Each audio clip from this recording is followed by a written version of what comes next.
Hey everybody, we're starting a little different today because something just happened right now. Um, there was something that happened at the Correspondents dinner. For those of you who don't know what that is, it's where all the press gets together. It used to be a place where the White House press pool, and then places like, I mean, literally anywhere from News Nation and Court TV all the way to CNN, ABC, NBC. All the press people get together, and they usually have a comedian that works it and hosts it, and they roast everybody, and it's a good time. And they'll have the special guest, which is the president of the United States, sometimes the vice president, members of the cabinet. And they'll come in and they'll schmooze with the press, and everybody will have a good laugh at the president's expense. And it's fun and it's just a great time. And in the years prior, let me see, Michelle hosted it one year. I'm trying to remember who else. Just a lot of comics like, Key and Peele. What's his name? Peele, right? Jordan Peele. He was, or was it? Fuck. Anyway, they hosted with one of them hosted with Barack Obama and had a really funny bit where he was, making fun of him and doing impressions. And usually it's in great fun. Trump never attends because the press hates him. And I do think, actually, I think he attended in the 80s, but he wasn't president. He was just in the crowd and they ripped the shit out of him. But yeah, he finally decided to attend and they hosted it in the White House. And conveniently, and yeah, I'm going to be a fucking asshole about this. Conveniently, it's right around the time where the judge said, hey, you're not allowed to fuck up the ballroom and make the one that you wanted. We're not approving billions of dollars for you to have a fucking ballroom made of gold when you're going to be out of here soon. What's wrong with you? Stop wasting our tax money. And he was like, whoops, already busted everything down. So now you have to let me. And conveniently, while it's there, even though none of the press heard it, apparently, that's what I've seen so far, is that nobody heard gunshots, but they were told shots were fired. And then people like security went out and checked the red carpet area where they believed it came from. Again, nobody seems to have heard this. Trump was rushed out very dramatically. Not sure what the fuck's going on. Not sure what the fuck's going on or why. If you read the comments in every stream about it, you'll just see a lot of people saying that it's saying that it's what's her name coming for Erica Kirk, Candace Owens, which is not true because I've already seen videos pop up about that. No, it's not what happened, but it's breaking news. It just came out. News Nation has they have the least dramatic, believe it or not, feed on it from everyone I've seen. Fox has turned it into these violent liberals. Look at these violent white liberals. And then and what's the other one with fucking I'm so sorry. I'm like, I did not expect this. I was like in the middle of reading Autopsy stuff and then this popped up. Rachel Maddow, MSNBC, they're like, oh my God, this is clearly, the violent right supremacy. It's just everybody's blaming each other. And I don't even think anything happened. Okay. And yeah, they got a magician, which, by the way, historically, every president loves magicians. I don't know if you guys know that, but it's true. David Blaine performing for George Bush is hilarious because he's like, what'd you do with that finger? How'd you get that quarter out of my ear? It's just so fucking funny. But this situation, not sure. You thought Caroline's water broke? Yeah, it's actually probably literal fake news. Now, I'm not, look, I hope nobody got shot. I don't want anybody to get shot. But I do find something very funny that happened is immediately when they came back, this woman got on the microphone to reassure everyone. And she reminded me so much of, I don't know what I'm doing or what's going on or why I'm here, but Facebook took my password. And she was very drunk. And she was just like, we survived. It was kind of funny. It's like, I don't even think anything happened. If we're being honest, I do think maybe a car backfired. Maybe there was a plan to fake shoot someone to get popularity by someone. I'm not gonna say who. And then that didn't work. I don't know. I don't fucking know anymore, but it's dramatic. It's crazy. It just happened. And I'm gonna show you guys, for those of you who missed it. And again, like, I hope nobody got shot. I hope nothing like that happened. But I find it, yeah, I think it was probably a fucking Uncle Buck situation, and I do think they all need gummies. Satan, did you get your card reading? Please let Darlene know. Okay. You're going to a magician's cemetery. Well, some of them didn't dig their way out, so they weren't good magicians. Mia feels this, and Derek says fake news. Excellent. So let's see what's going on here. Again, it is so stupid. Yeah, they're all in there, and then all of a sudden, and here's another thing. If Secret Service sucks that fucking bad, okay, if it's really that fucking bad, then why are we building a ballroom and not getting more certified people on that shit? Yeah, of course there was no security. Kind of weird how that happens.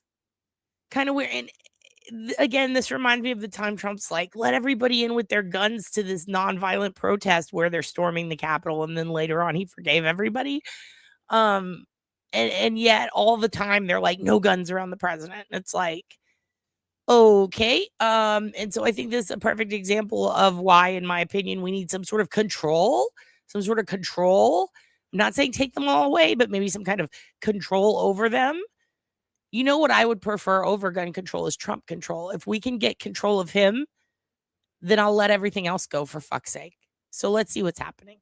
Back in Kelly Meyer, who was live in that room as it unfolded. Kelly, what can you tell us? What are you learning? Hey, so we are still inside the room. They've kind of opened up the doors for people to leave, but they keep saying that they're going to restart the dinner. We still don't know exactly how everybody is. I see a lot of White House staff around here on their phones. And I saw Kevin Hassett here talking with someone. I know that the Treasury Secretary and the Secretary of War are all on their phones like, the plan didn't happen. It didn't work out. They don't believe us. Or were escorted out immediately. I have video of that, of them leaving, but we don't exactly know. Also kind of brilliant to isolate all the press in one room and then put them in a situation they can't report on. Jesus. Oh, what the status of everyone is at this moment, at least for the people inside this room. I'm still inside the room where the dinner happens, and there's still, hundreds of people inside this area kind of just looking at each other and wondering what just happened and trying to figure out how this happened. Yeah, and Kelly, we're watching, by the way, just so everyone knows, these are the first close-up photos we're getting of Trump, of the president being rushed off the stage in that folded over sort of hunched posture, getting him off the stage as quickly as possible. Kelly, I actually want to play the audio one more time in that video of those moments unfolding, and then I want to ask you what it was like to be in the room. Let's watch that together.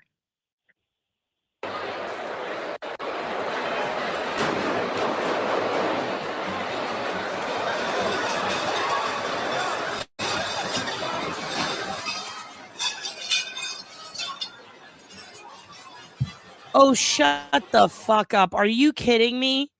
You guys, that's not a magician. That's Oz Pearlman. That's Oz, dude. They had Oz? Oh, yes. I forgot they have Oz. Dude, he rules. Can we talk about Oz for a minute? Oz is a statistician, an actuary, a math nerd, and a magician who decided to call himself a mentalist. But it's not sleight of hand or anything like that. Oh my God, he is amazing. First of all, friends with a lot of comics. Very good dude. His whole thing was he would go on all of our comedy podcasts. Not mine. I wish he would come on mine, but he's big shit now. He would go on all the comedy stuff. Yeah, the McRib's not back, and please don't remind me because it's very sad. He would go on all these podcasts, and then he started going on like in front of the NFL at the combines, and whenever the NFL and the NBA, every major sports team has been wooed by him. He hasn't been to the island, but he's gone in front of a bunch of celebrities and done this. He's fucking freaked out Charles Barkley. He's amazing. He's a mentalist, and what he does is he even, like, I think he went on Rogan recently. He and Matt and Shane, he'll tell you your phone password, or he'll say, think of a person's name from a long time ago that you've never written about. No one knows them. It can be, let's do someone you had a crush on in second grade, or you pick the level, and then they'll pick third grade. Okay. And don't give me the name. And he'll be like, all right, just think it. And then he'll stare at them and then he'll be like, Emily. And they'll be like, what the fuck? And then they'll be like, Gallardo with 2 L's. They'll be like, oh my God. And he does shit like that. But it's not like that Tyler kid. It's not like psychic shit. He actually has a method to his madness. And I've heard him explain how he does it. And it's so complicated. But he said he failed 10 times just so he could get it right on the 11th. And now he just blows people's minds. Like he'll guess your ATM password like in a second. And he freaks people out. He can tell you names of, okay, what was the name of the doll that you used to hump in the 3rd grade while you watched Full House and you were in love with DJ Tanner? And, there was one where the comic's like, what? How did you know that? And like, it's shit that like they've never told anyone and he just comes up with it somehow. But he explains that there's context clues and there's odds that people tend to favor. And if you go with it and if you suck someone in far enough, you can not only tell them something that's going to blow their mind, but if for some reason you could even say, okay, change that, ignore it completely, go back to this, and then he'll just completely change the odds. It's very, very confusing. But he's really brilliant. He's awesome. And I thought it would be so funny if they put him, he can't levitate Shaq. He doesn't do shit like that. That's goofy shit. He doesn't do that. No, I'm just kidding. I would never say that about Shaq. No, he does. Oh, fuck. Sorry. Dad put 49 cents on this girl to win in UFC and then backed out of fear, really. And then I ended up being right. And then when I had reversed it, the one that I had initially took won. So don't go to dark casinos. Don't bet your 43 cents. It's not worth it. Also, Minnesota is killing Denver again. I blame Turd. So yeah, Oz is awesome. He's here entertaining, and I always thought it would be funny if he met the president because I feel like that's his biggest challenge. Is I don't think Trump would get it. Like he's not smart enough to get it, even though what Oz does is amazing. And you can see him up close right here trying to wow the president. And I don't think Trump gets it. What is going on there? Those moments unfolding. And then I want to ask you what it was like to be in the room. Let's watch that together. All these iPhones and we got this blurry picture. So here's Oz. I guarantee you he's squatting down and he's trying to re-explain an amazing thing he just did that Trump didn't get. Is this your card? No. He's like, let me show you a name of someone that you haven't heard in a long time. Oh my God, look at her. Oh my God. And now what? Now let me ask you a question. Did you hear any? Maybe it's because he probably guessed the nuke codes. I guarantee he's probably like, this is the last person you spent an ample amount of time with. Are you ready? This is the last person that you stayed the night at their house. Are you ready? And then he flips a card and it says Jeffrey Epstein. Okay, here we go.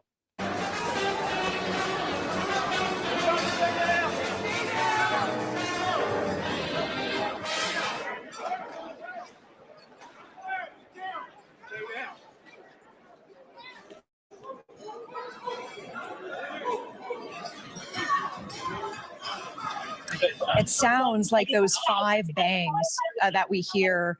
Kelly, what did you hear? And walk us through what this was like. Dude, this is true. This is true. 5 or 6 shots about 5 seconds prior to the Secret Service comes over. Listen again. Okay, let's hear it again. I'm going to turn it up real loud. I'm willing to bet it's someone that's playing Fortnite in the background.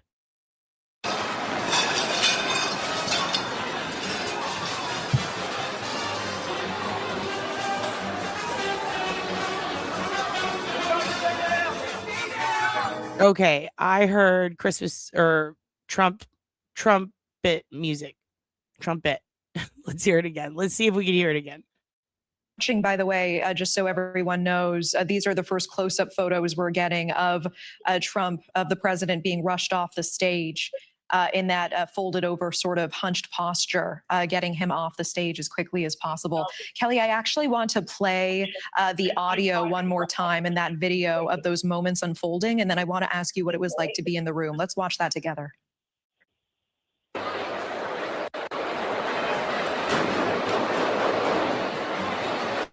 Oh, okay. You know what that sounded like? I'm not being sarcastic or trying to be a dick, but that sounded like when the dumpster outside is dumping the garbage. Like when the dumpster or the dump truck comes by and they pick up the garbage and it goes, go-do-do-do. That sounded like that. But it did also sound like a door slamming, like one of those big metal doors, but it also sounded like gunshots because it went goo, goo, goo, goo, goo. That was weird. That it definitely sounded a little different than gunshots though. But I don't know. If it was gunshots, that was from a big ass barreled gun because it sounded weird. Let's hear it again. I do hear it now though. The heating vents, yeah, like something like someone hammering or something. It was weird. The girl reacted when the glass clinked. I wonder if some glass got hit near them. I don't think there were any bullets though. That's what they were saying. Let's see again. The audio one more time and that video of those moments unfolding. And then I want to ask you what it was like to be in the room. Let's watch that together.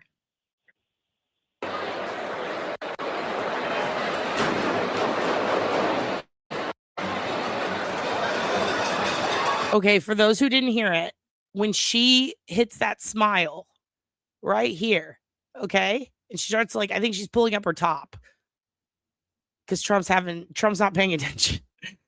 Right before this, you hear goosh, goosh, goosh. Let's see if we can hear it again. I'm gonna try to turn it up as loud as I can. You hear it right when Oz drops the card. I wonder if it's part of Oz's joke and now he's embarrassed. Let's see.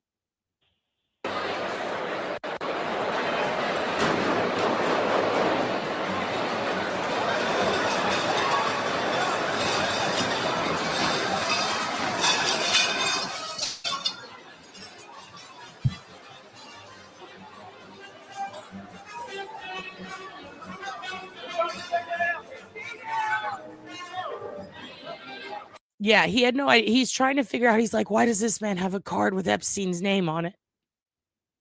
Yeah, put your tits away. You're distracting him. Exactly. I think Epstein was hiding in the air ducts. Absolutely. Yeah. Yeah, honestly, it really does sound like, it really does sound like someone like pounding on a door, but you know, it really says something about the state of affairs when you hear the gunshots and no one at that table flinches, not even a bit. You think it was farts? Sounded like 3. I heard like boom, boo, boo, boo, boo, boo, like that. Yeah, I mean, that could have been the smoke detector. I know that's not what GS means, but it's funny to me. Yeah, you thought it was labor. Big time. Then glass breaking. Ballroom construction sounds. Holy shit. You know what? Starring that because goddamn, and also starring that because goddamn. All right, I'm going to let this play out so we can finish this, and then we're going to talk about Celeste's case because, yeah, exactly, ballroom construction. And he's going to use this fake shit to try to justify his little ballroom. You'll never get your ballroom, Mr. President. And the second you do, we will vote you out. That's got to be a wild situation, though, isn't it? Your press. I know, that's what I'm saying. He's going to use this. I bet he just had someone hit a door with... I bet JD Vance went and took a dump, hit a door with a hammer, called up Kash Patel to say it's done. Same. Probably shit getting knocked over in the kitchen. How great would that be? It's a ballroom blitz. It's just crazy that all the press is in there. Get very close to the president while this crazy thing that's supposed to happen happens. I can see that. That's how much, dude, I cannot stand this administration. They've turned me into a conspiracy theorist at times because I'm like, who fucking knows with this one? This man loves theater. He might be the Zodiac. I don't know. Anyway, I'm going to let this finish. Then we're going to talk about the David stuff because, and thank you very much. A transatlantic. Yes. I am a trans and I'm from the ocean. So listen, there's a lot going on with the Celeste case. Cash in the closet. Hilarious. There's a lot going on with the Celeste case that is very clear, cut, and dry. And what do I mean by that? I mean, we've got information in the literal exact medical examiner's report that we can read for ourselves and we can look at. And yet still there are entities in the media, especially on YouTube, creators who think that I can extrapolate this, I can interpret this in a way that will allow me to make this headline that's really going to bring in the viewers. Let me give you some examples. David took trophies. David kept her fingers as trophies. Is David a serial killer? Keeps trophies? Maybe. Things like that. I've seen some others that say 40 terabytes of child pornography found on David's phone. That's not true. That's not true at all. It's not that. No, it's 40 terabytes of evidence, of digital evidence in the case. So there's a lot of things that people are misinterpreting and putting out there as a fact. Does it matter? What's the difference between 1 terabyte and 40? Well, I don't know, but kind of. Also, what exactly it is and the amount does kind of determine whether it's federal or not, if I remember correctly. Where it came from. Also, the whole idea of the investigation. Now it's turned into there were multiple investigations instead of people understanding there's multiple grand juries. It's different. Well, the grand jury was voting to investigate. Okay, but it's the same investigation, i.e. the CSAM. Now we have a second. There's not 3. There's not 5. People are really just interpreting the fuck out of this to mean whatever they want it to mean. I saw one person who made a whole episode out of the fact that David wore a bloody shirt on stage the first day of tour after her death, and that this person truly believes that was her blood on the shirt with no evidence whatsoever. And then they decided that's what this episode's going to be. Did David wear Celeste's blood on his shirt on tour? Was the evidence in front of our eyes the whole time? Was she in one of the coffins he brought to the... No. Did he keep her fingers? Gee, I don't know. Considering the act of removing them from the body is likely so that people can't identify her or him because it's his name. Do you think he would keep that? Do you think he would keep that? Yeah, he wore her bracelet. And he wore that before and after. Absolutely, Foxy. But there's a big difference between having her blood rubbed all over a white shirt and then wearing it on stage, especially when there is actual video on his Instagram of him painting the shirt with red paint. And yet, despite that, people want to believe the other. And agreed, her shoes. And he was cleaning those. And that was before she passed. So it's kind of the opposite. But the idea that a person can have evidence, proof in front of their eyes that he is literally there with a group of people painting a white shirt with fake blood, okay? And then to have people make entire episodes out of the idea that maybe Celeste's blood was in there, like the kiss comment, like it's absurd. It's absolutely absurd. Like, this little girl's been through so much, and now people are just making shit up to get clicks, and it's bothering me. Why does it say, oh, God damn it. I still have the Pat banner up? Damn it.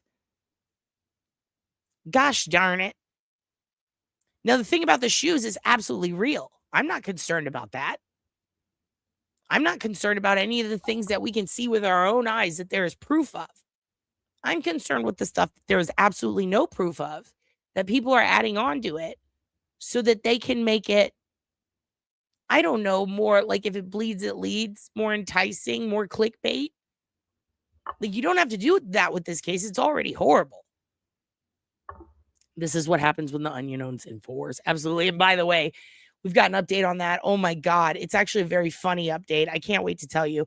Let's let this finish. And it is true. There's a lot of really sick shit. There's a lot of really sick shit. Like the whole amount, like the amount of other people involved in this, like the two other girls that were sitting in the court during the second hearing, and knowing that there were two girls that went to LAPD and reported David, and now knowing that there was one active investigation that she was a witness to, and it was absolutely, based on what the prosecutor said, related to grooming of minors. That makes me very sad, because there's probably two little girls out there who are going to have to live with this the rest of their life. God, I feel horrible for them. I feel horrible for her parents too. The amount of people who keep blaming the parents. Where were her parents? Jesus Christ. You know, and if the parents are all over the kid, then it's like, oh, they're being a real Jamie Spears. Well, come on. It's hard to parent kids, you know? The library stole my banner. I can't parent right now. Anyway, let's let this finish so we can continue.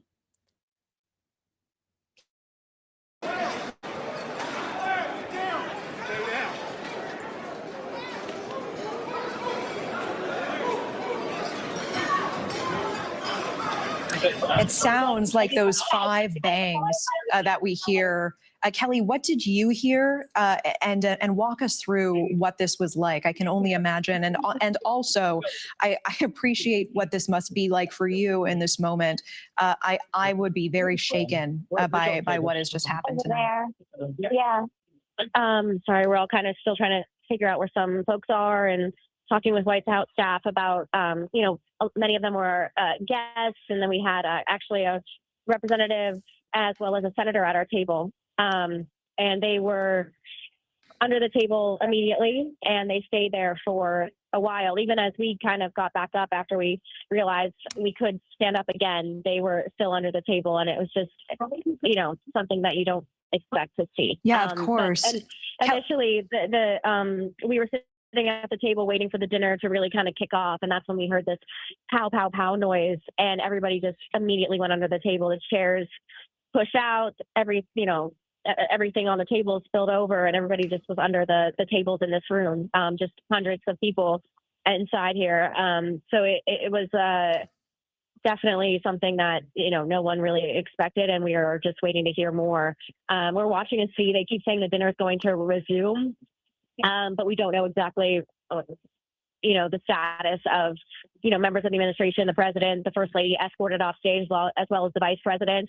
So we're still waiting to gather some details. We're out to our Secret Service sources, as well as talking with people in the room here about what exactly happened. Yeah. And, in that video, we can clearly hear it. Also, how did Oz Pearlman not see this coming? Also, what the fuck? Like, did he really just not want to get roasted that bad? Like, Oz wasn't going to roast him. He was just doing some tricks. It sounds like 5 sort of bangs. What was it like to hear that for you? Where were you in the room, and from where did that sound seem to come from? Did it seem like it was coming from inside or outside of the room? So for us, at least from what we heard, our table was on the lower level, but towards the back of the room by the back doors. So to us, it looked like it was like by the back doors where the shots came from. So that's what we felt at first. But then we are hearing things that it could have been in that lobby area, and then the sound just echoed. But we're not quite sure exactly whether or not that suspect was just taken out, or if the shots came from that area. I'm just not sure, but we continue to see people kind of streaming out of the room, leaving this event, and just kind of everybody just looking at each other like, what just happened? Yeah, I appreciate that. So you were actually near the back by those doors. How loud was that? And did it seem like it was from outside of the doors and more in sort of the lobby area? It felt loud. Like it felt to me like it was like just outside of the doors. So that was my immediate thought, but we don't know if it was pretty loud. Yeah, Kelly, talk to me about security tonight. Can just anyone walk into the lobby, or at what point are there security checks, and what kinds of security checks were there tonight? There's a lot of security, and I noticed that there was more security here than normal because I've been here the last couple of years when President Trump wasn't speaking, so there was much more security. than normal.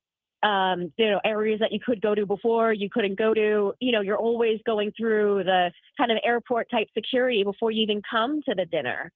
There were protests outside of the hotel earlier. And what were they mainly protesting, Kelly, from what you could see?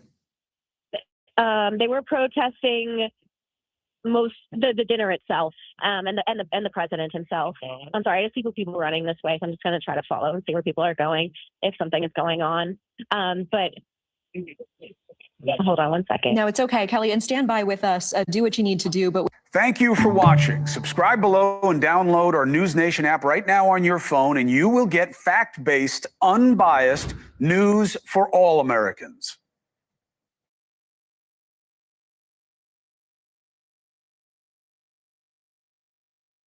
I would like to apologize for non-consensually Cuomoing you.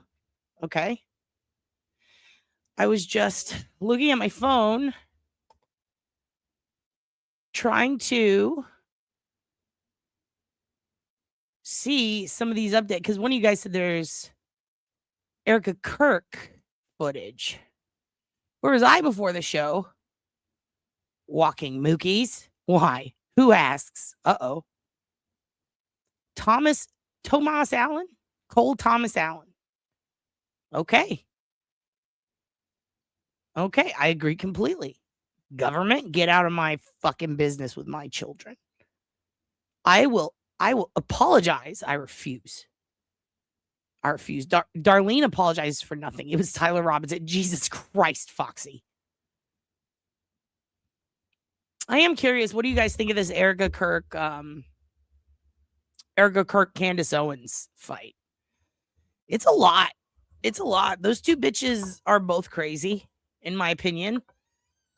Look, I was trying to be polite, but I'm going to be honest. I don't like Charlie Kirk. I think he was a dickhead and a huge racist. Okay. But I don't think anybody deserves to be shot in front of the public. I don't think the public deserves to see that.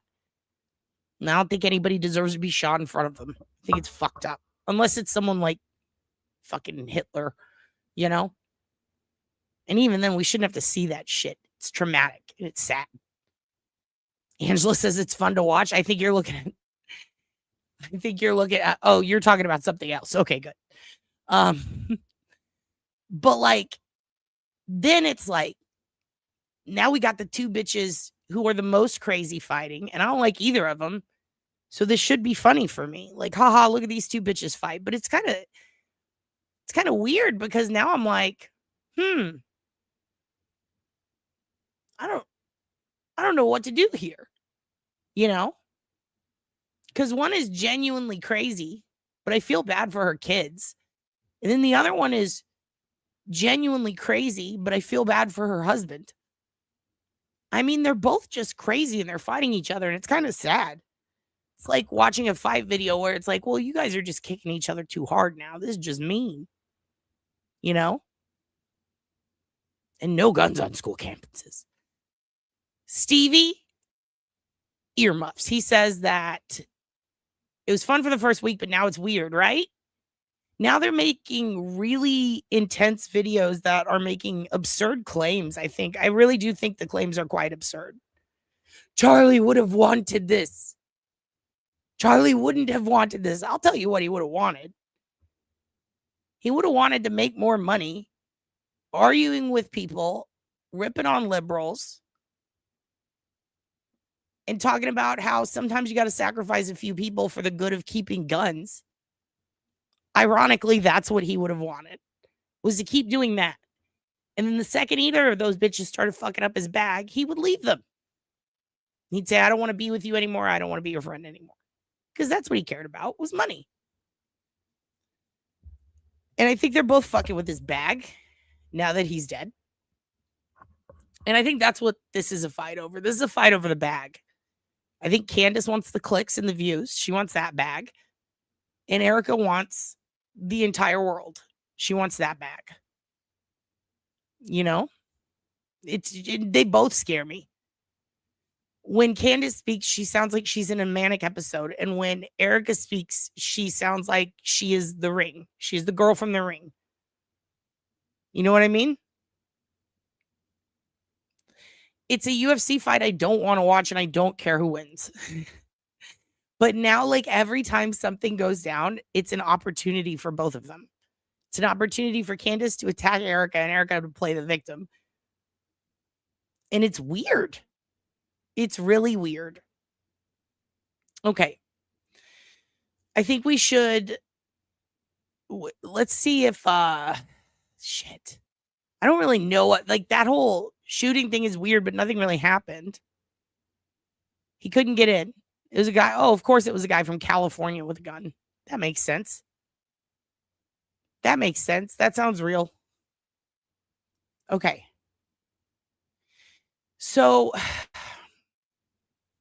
let me explain something to you guys. I want to show you. Here's what I'm going to do. I'm going to tee up one more thing, and then we're going to talk the Celeste David thing, because something happened with Alex Jones and The Onion in that whole situation that I want to tell you about, but I have to show you, and it's on Twitter because, oh my God.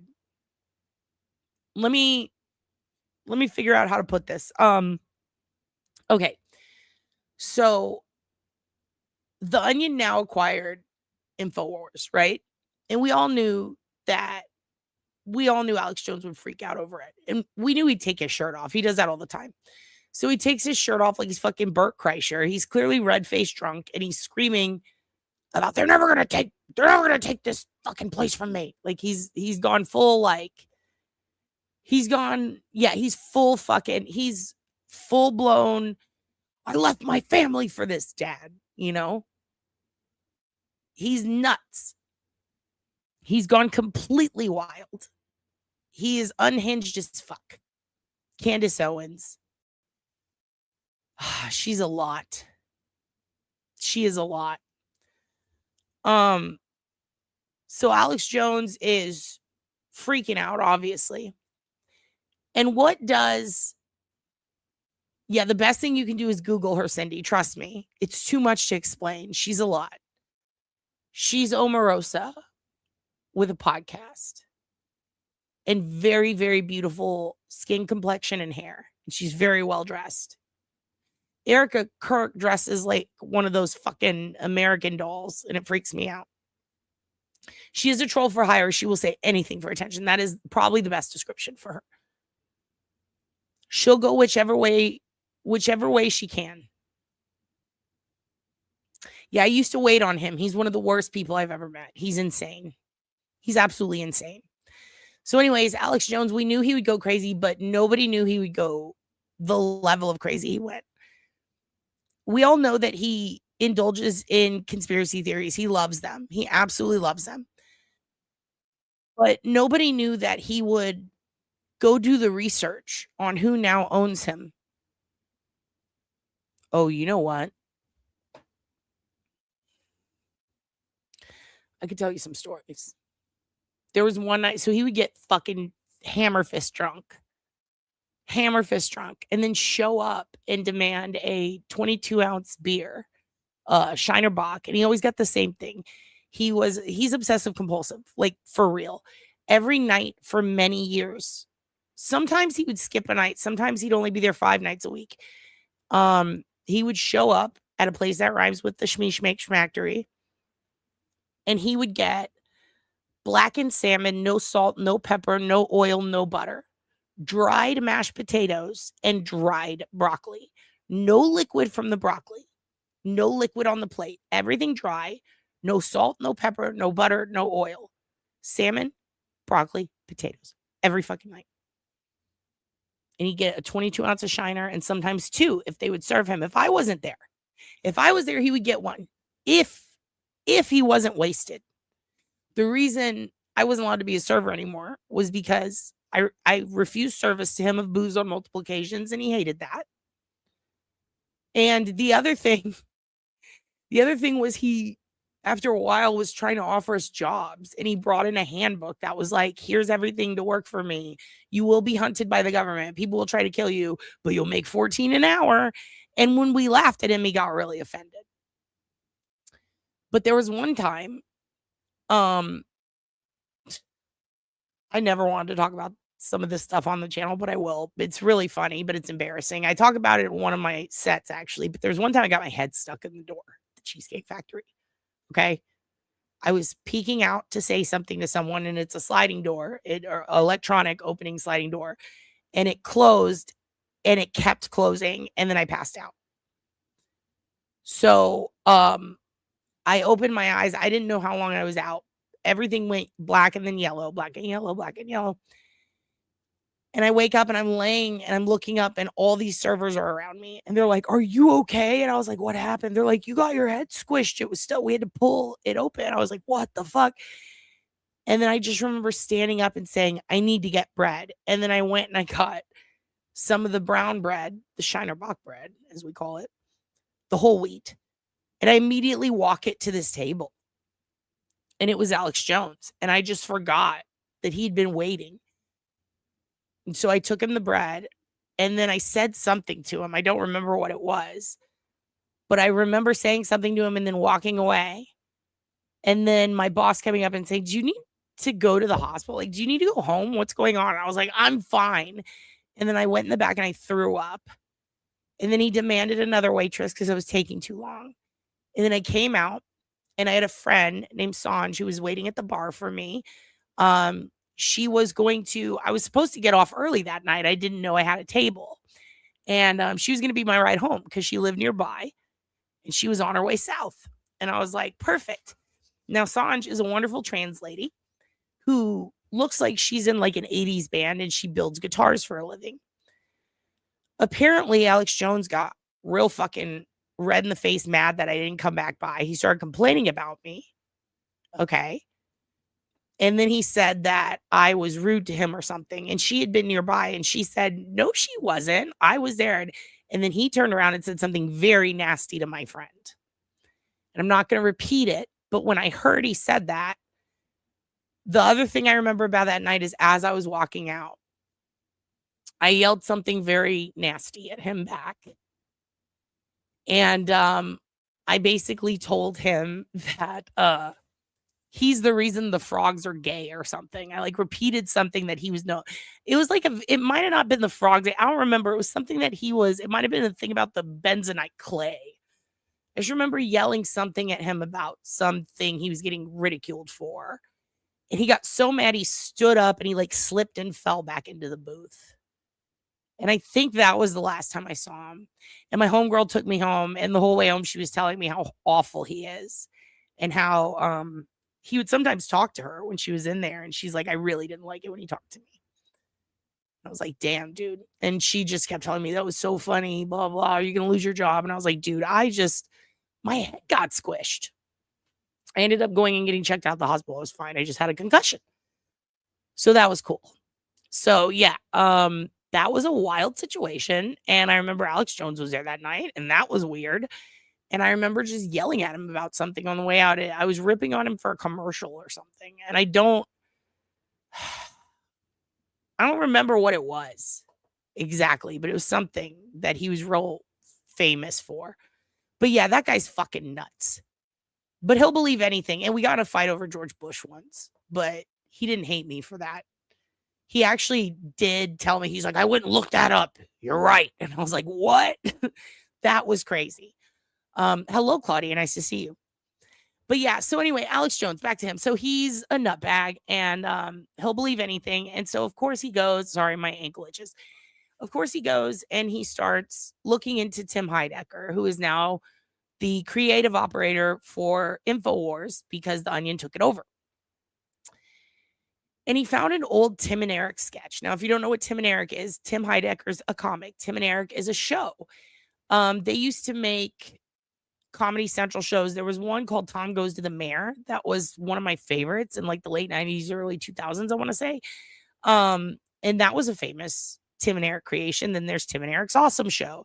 And they would make these sketches called Steve Brule. And it's the ones that we use to make fun of Grant because he reminds us of Grant Smith Ellis. But yeah, so there's a Tim and Eric sketch where Tim Heidecker goes to jail for something kind of crazy, and it was on Adult Swim, and I'll just show you. But Alex Jones keeps posting a parody mugshot from the Adult Swim comedy bit, and he's trying to pass it off as real. And everybody knows it's from a TV show. And Alex is like, this man is part of a child. Look, let me just read you let's look at the exact tweet, okay? This is what got put up today by Alex Jones. And I'm not kidding. This is real. Holy shit. Okay. I still can't believe it. So this is a comedy. This is a mugshot for a sketch, for a comedy sketch. Alex Jones posted, "The Onion newspaper has been rocked by the discovery that their new creative director produced pedo and child kidnapping, torture, and murder programs. Billionaire Michael Bloomberg is the main financier of the Onion's hostile takeover of InfoWars and is funding productions designed, in their words, to wear Alex Jones's skin. Below is an actual mugshot of the creep." Again, this mugshot is for a comedy sketch. Yeah, they did buy his InfoWars. They won in court twice. Hostile takeover. You love it? Oh my God. Dude, and by the way, all that shit is just straight from China. Hostile. He spelt it wrong. Fantastic. So this is the sketch. Now, again, Alex Jones thinks this is real. Okay. We're going to watch some of this.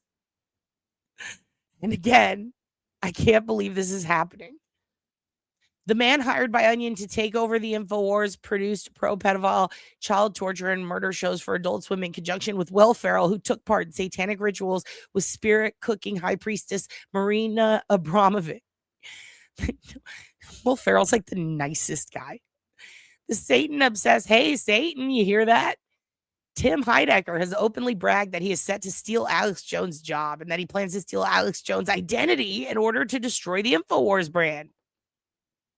Dude, no one wants to take your fucking identity, Alex. You owe billions of dollars for being a prick. That's the worst idea. That is the worst idea for identity theft ever. Alex Jones and his legal team have already filed and are planning to file major. Everything is capitalized first word, first letter. That's crazy.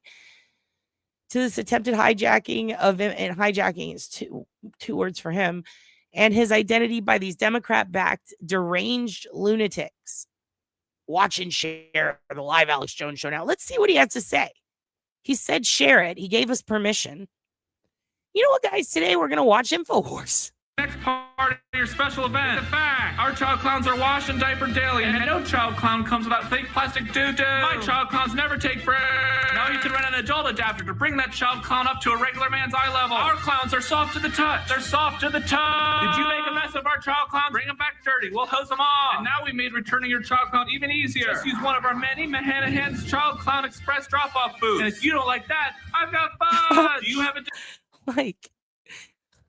Like clearly this is completely absurdist humor, right? It's non sequiturs. It's just a lot of random shit thrown at you. It's irony. It's parody. It's everything. It's not real, Alex. I can't believe someone thinks this is real. This has to be a show. He does write like Trump. Capitalize every letter first so they know I mean it. Discreet adult party that you need clown catering. Use my clown. Hi, I'm Steve Mahanahan, and I officially endorse my brother Mike Mahanahan's Child Clown Shoes Outlet. Love you, Mike. I love you, Steve. I love my brother Steve, but I'll tell you one thing: these clowns don't come with shoes. Have you ever seen a child clown without shoes? It's just... So again, this is the man that Alex Jones says right here. Hold on, let's get to Tim right here. This is the man that Alex Jones is terrified of right here. This guy, this is Tim. This is all a joke. It's a sketch. It's a comedy sketch. Alex Jones is so friendly with so many comedians, you'd think he'd fucking know it. You think someone would tell him. But he's a goddamn psychopath, in my opinion, for entertainment purposes only. I love you, Steve. I love my brother Steve, but I'll tell you one thing: these clowns don't come come with shoes. Have you ever seen a child clown without shoes? It's disgusting. Don't get your child clown shoes from any other outlet. It's disgusting. I specialize in big top, round toe, aquarium, wrestling, magic lace, Velcro, high top, multicolored, single toe, rimley, beard, extra comfort, utility, late night, erotic, and sand-colored shoes. Now I'm located right next to my brother. I love you, Steve. Love you, Mike. We love each other. Love you, Mike. I love you, Steve. Love you, Mike. I love you, Steve. I wish you the best. Hi, I'm Stephen Hanahan, and thank you for your Stephen Hanahan Child Clown rental. I love my clown. You care for my clowns like you care for your children. Please pay attention to the following video. It'll help you get the most out of your child clowns. Hit pause. Back up 20 seconds. Shows a mother with a child. He sticks his tongue out. I mean, this is all pedophilic. This is, who do you think comes against us? When your child clowns arrive, they may not want to come out of their carrier. If shyness occurs, gently tap on the This is clown. kidnapped kids in cages. For radio listeners. The child clown should learn quickly. These child clowns come hungry as a horse! The first thing a child clown will look for is food. Child clowns are not fed in their clown boxes, so expect them to arrive very hungry. That's how it works. My child clowns are blind. They'll eat anything. Again, none of this is real. And Alex Jones thinks it is. Jeffrey Epstein, how to get a baby to nurse on their penis. You know you're gonna love my clowns. Come on! I breed them myself. These clowns come from Donnie's seed. Why try some other man's seed? My seed's fresh. I keep my seed in tubes and plastic bags. Put it in Come your on, semen, hit wife- pause. Phallic symbol. Again, they're all about fresh kids to rape. That's a big thing with them. Let's continue. Women I breed with are clean and have real clown traits. Look, I'm a clown breeder. It's in my blood. It's in my balls. Hit pause. They say clowns are children. He's a child breeder. Not a good time right now. I'm gonna have to bury him in the back if he keeps acting like Hit this. pause. Real baby, a year and a half old. I'm gonna have to kill this baby because it's crying. They're bragging to you, and they're taking over InfoWars. They say that's who they are. That's the Onion. The guy that's taking over, the main Onion guy, is the writer for this. My mainland operation got shut down, but guess what? Now I'm on a ship. There are no rules on international waters. It's a Chicago! Rent the clown. Do what you like. No one's looking. Behind closed doors, you do what you like. No Oh, they're on an peeking. island raping kids. You gotta buy tickets. to What is look this, at 10 my years old? clown. Now children come in. And children's diarrhea. It's done at Skull and Bones. George Bush, Senior, all of those. This is who's taking over InfoWars. My They wrote boys this. only eat the finest. Tim This month. Heidecker. Come on. Bring a little innocent boy out. It's all about Jeffrey. filth. Say hello. Hi. This is the Onion. Hello. This is who runs it. This is who Where thinks did they're I get taking boy? over. Will they win? Come here. It's up to you. Let me feast my eyes on that boy. Come here. Share this video. Share this report.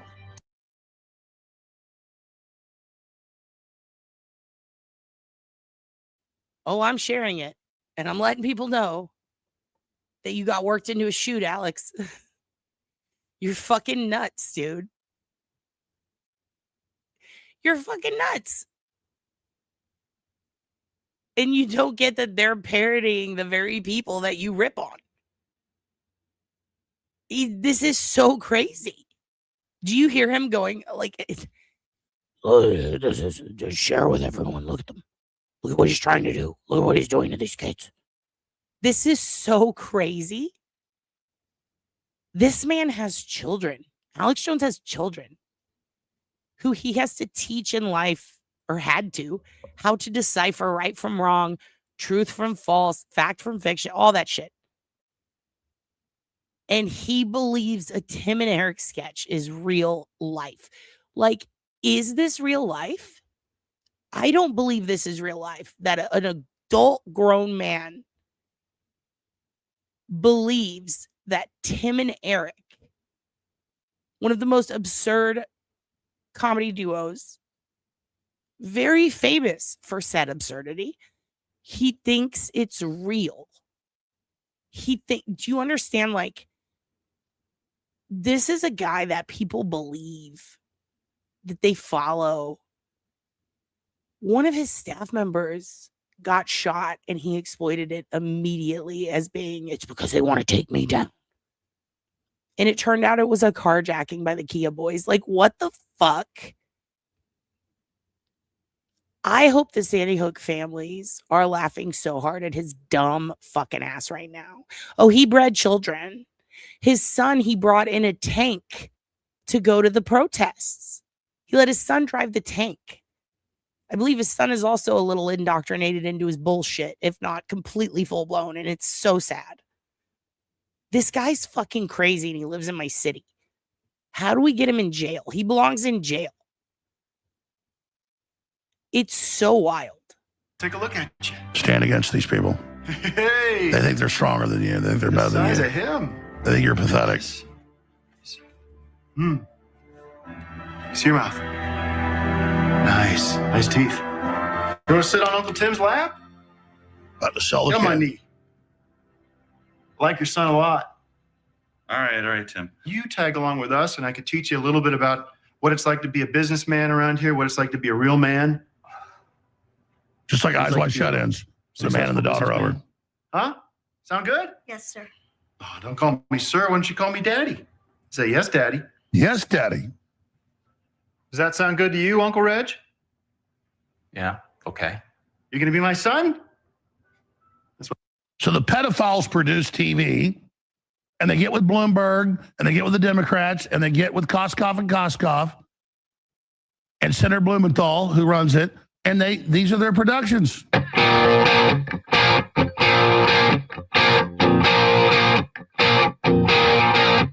So I want to warn the viewers right now that you're about to see absolutely horrific, disturbing information.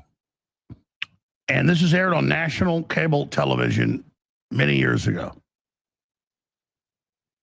But listeners began last night to send our news director, Rob Dew, clips of the individual who is saying he's taking over InfoWars next week and who says he can do my voice. And I get, Who says he can do my voice? I know, Cindy. It's callousing. It's the great callousing. Look at this idiot.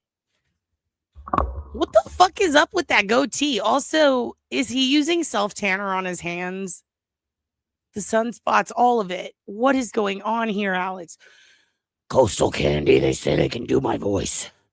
He's trying to take over my identity. He wants to wear my skin as a suit.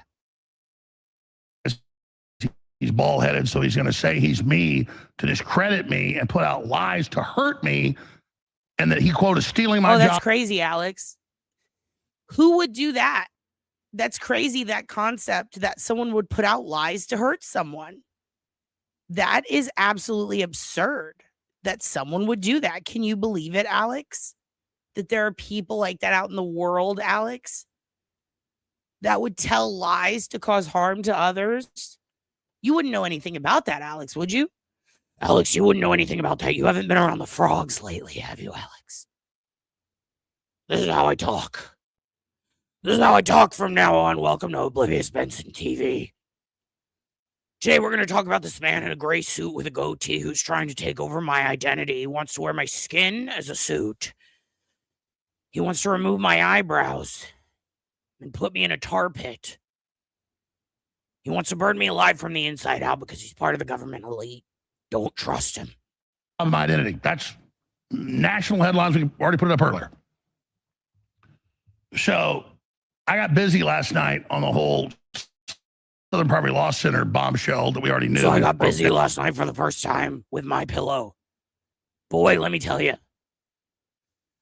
Boy, let me tell you, if there's one pillow you can get busy with, it's my pillow. It feels so good on my balls. God damn it. I can't stand this man. Anyway, this guy thinks that shit's real. That's the point. He thinks that that's all real, and he's been going nuts on it, and people are loving it. People are really loving it. They're like, wow, this is awesome. This is really awesome. In fact, let's take a look at some of the response and what he has to say back. Let's take a look. I'm dying. Sorry, Alex. I hate the libs too, but I'm always on the side of comedy and free expression and not indulging R words who don't get it. This timeline is truly the most entertaining. Yes, I understand your cover. Jesus. Guys, get in here. Alex Jones found out about Tim and Eric and he thinks it's part of a satanic pedophile. Alex, look at the mugshot I found of this degenerate. Oh my God, dude. Wait till you hear about the guy who used to run InfoWars. This sack of shit tortured the families of Sandy Hook victims until they sued him into oblivion. Oh my God. People are loving this. You must have been really pissed at this.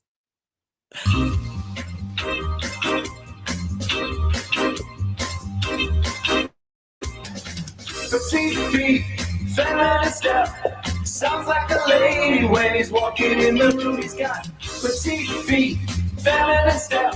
Sounds like a lady when he's walking in the room. He's got petite feet. Jesus Christ.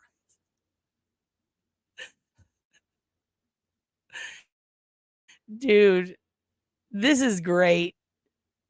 They're just having a field day with it. You blew it. You blew it.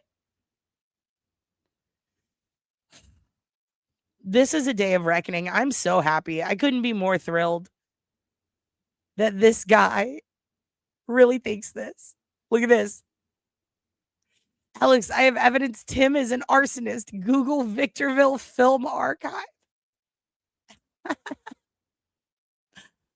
Oh my God. People are so crazy.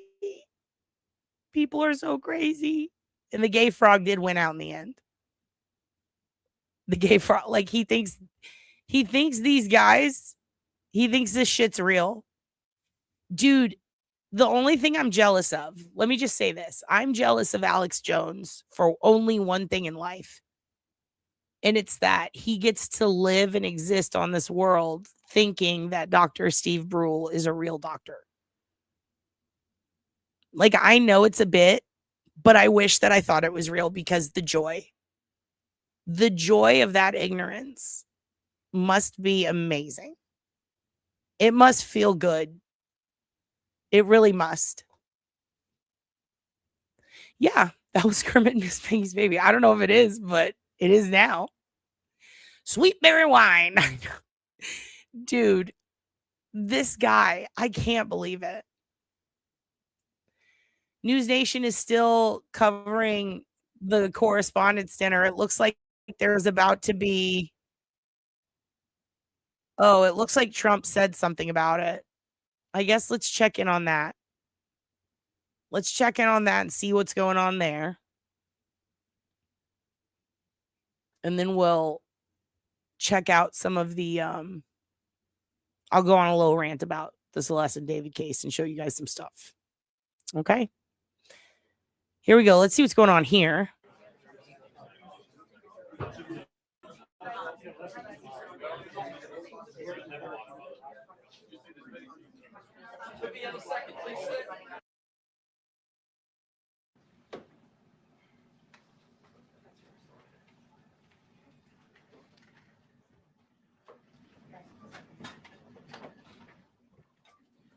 Well, thank you very much. That was very unexpected. Well, usually the first thing he says is the first lie of the day. So I'm going to guess this was expected.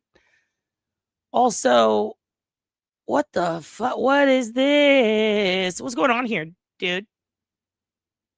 What's going on here? Yeah, how many stunts are we expected to swallow? This is the worst I've ever seen his hair. What is this? I bet it smells like warm milk. Oh, he's trying to get sympathy. I don't believe any of these anymore. It's the boy who cried bullet, you know, over and over. Really? Really? But incredibly acted upon by Secret Service and law enforcement. And this was an event dedicated to freedom of speech that was supposed to bring together members of both parties with members of the press And in a certain way it did, because the fact that they just unified, I saw a room that was just totally unified. It was in one way, very beautiful, a very beautiful thing to see. A man charged a security checkpoint armed with multiple weapons.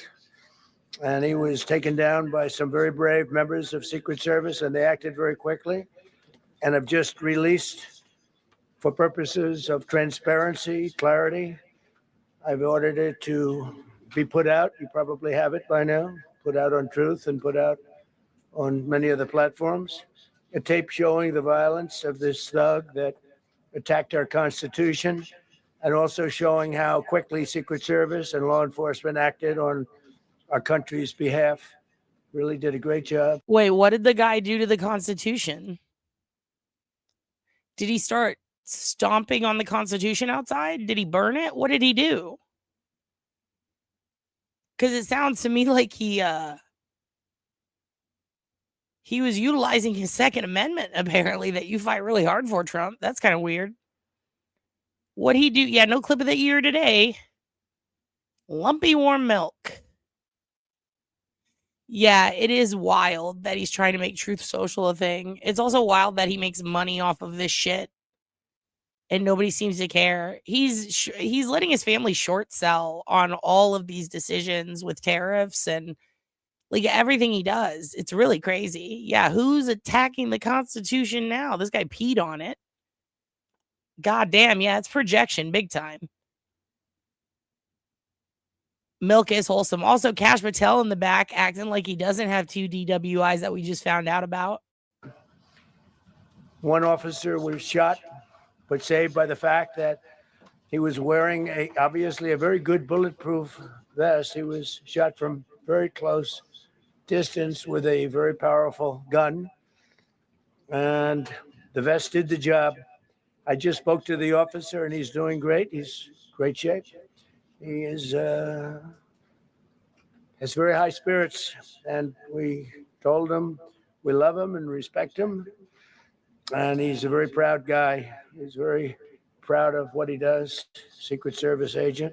He's a very proud boy. He's a very proud boy. Yeah, we know how much you love the Proud Boy, sir. And we looked at all of the conditions that took place tonight, and I will say, you know, it's not a particularly secure building. Oh, here we go. Here we go. Now we're going to hear about this ballroom.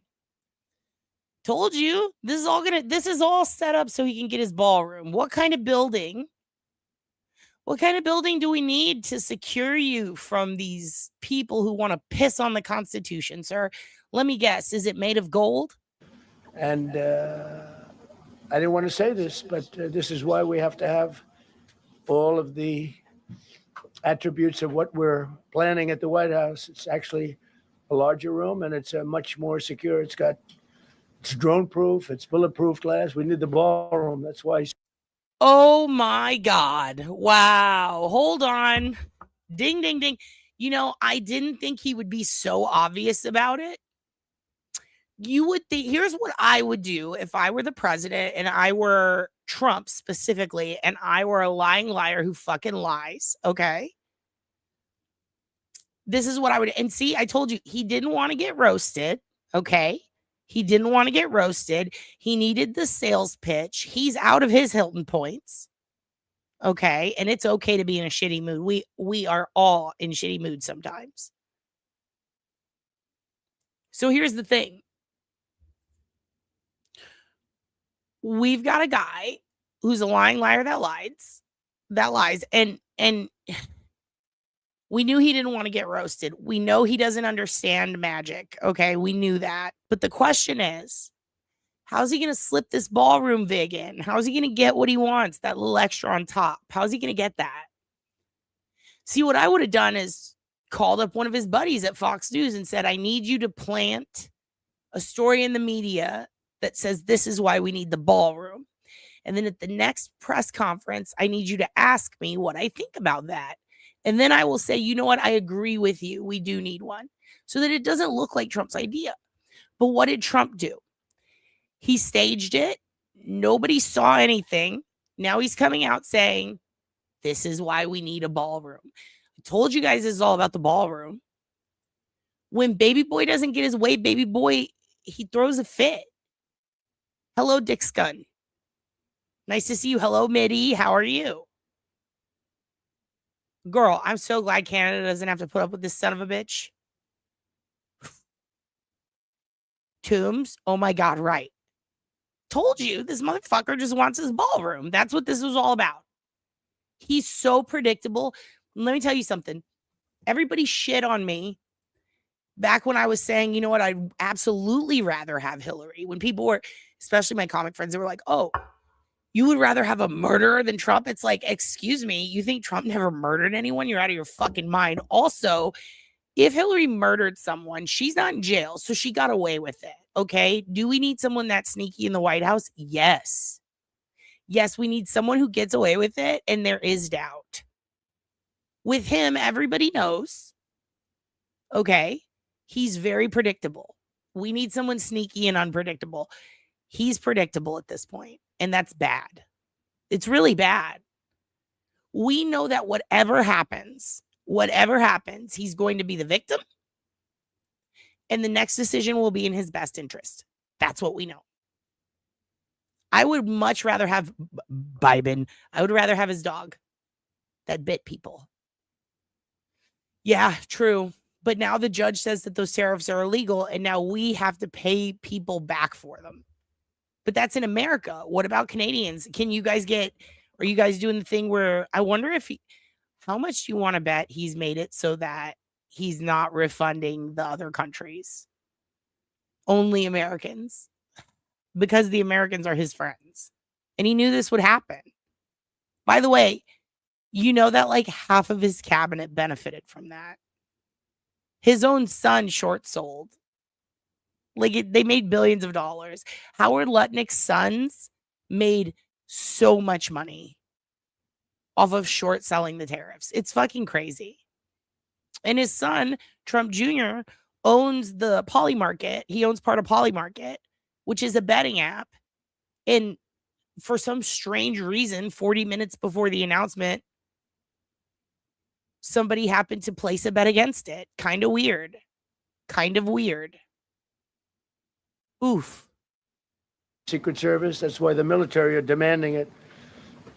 They've wanted the ballroom for 150 years for lots of different reasons, but today's a little bit different because today we need levels of security that probably nobody's ever seen before. But everyone owes a tremendous debt of gratitude to the courage of law enforcement, the law enforcement, and working with the DC police. And we just spoke with the mayor. And when we're finished, the police chief is going to take over and discuss it also from their viewpoint. But they also performed exactly as they were supposed to. And you see the attacker in different positions, but you also see the attacker totally subdued and under control. So as you know, this is not the first time in the past couple of years that our republic has been attacked. Oh, big time. He's not only short selling the war, but he's also like, he's like, we've arranged for this 3-week ceasefire peace treaty. And what happened within 2 hours of that announcement? Go look at the gambling apps. Go look at them. It's crazy. There's always one bull shark who happens to be from DC. Oh, yeah, 150 years. You guys didn't know? Everything is extreme with this man and completely untrue. By a would-be assassin who sought to kill in Butler, Pennsylvania, less than 2 years ago. You all know that story. And in Palm Beach, Florida, a few months after that, we came close. We really had, again, we had some great work done by law enforcement. But in light of this evening's events, I ask that all Americans recommit with their hearts and resolving our difference peacefully. We have to resolve our differences. I will say, you had Republicans, Democrats, independents, conservatives, liberals, and progressives. Those words are interchangeable, perhaps, but maybe they're not. But yet everybody in that room, big crowd, record-setting crowd. There was a record-setting group of people And there was a tremendous amount of love and coming together. The Dow right now is over. The Dow is over $50,000. I watched, and I was very, very impressed by that. But First Lady and I were taken very well care of, very quickly rushed off the stage. Vice President J.D. Vance, who's here, was likewise beautifully done. He was just saying how quickly everybody acted, law enforcement, Secret Service in particular in this case, but law enforcement. Marco had the same thing. Pete was there. Pete didn't want any help. He didn't want anybody to help. He doesn't want anybody to help him, but he did get some, didn't you? And I think you also said that it was very impressive. So with that, I'd like to ask Todd Blanche to come up, say a few words, and tell you it's already underway. The man has been captured. They're going to his apartment. I guess he lives in California, and he's a sick person, a very sick person.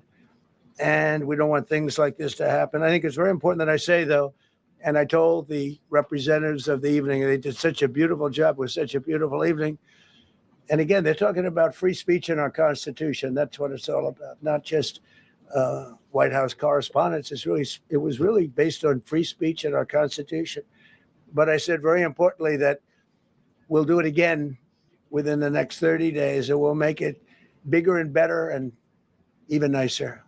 So I just want to thank everybody that was involved. I also want to thank the press, the media. You've been very responsible in your coverage. I will say I've been seeing what's been out. You've been very responsible. So Todd Blanche, I'd like to say a few words. I know we're going to have cash, and then you're going to go on. We can ask. I guess we can take a couple of questions. I want to thank the First Lady that was a rather traumatic experience for her. There was a lot of action taking place up there very quickly. But again, the response time was really incredible. And we're going to reschedule. We're going to do it again. We're not going to let anybody take over our society. We're not going to cancel things out because we can't do that. We wanted to stay tonight. I will tell you, I fought like hell to stay.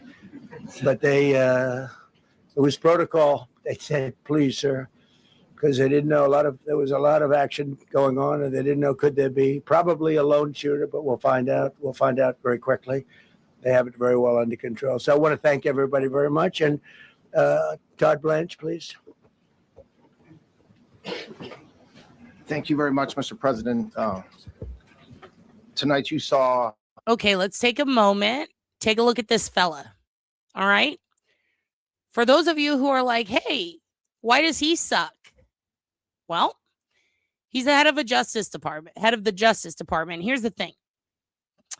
This motherfucker was Trump's personal attorney through the sex crimes where Trump got, 43 felony indictments?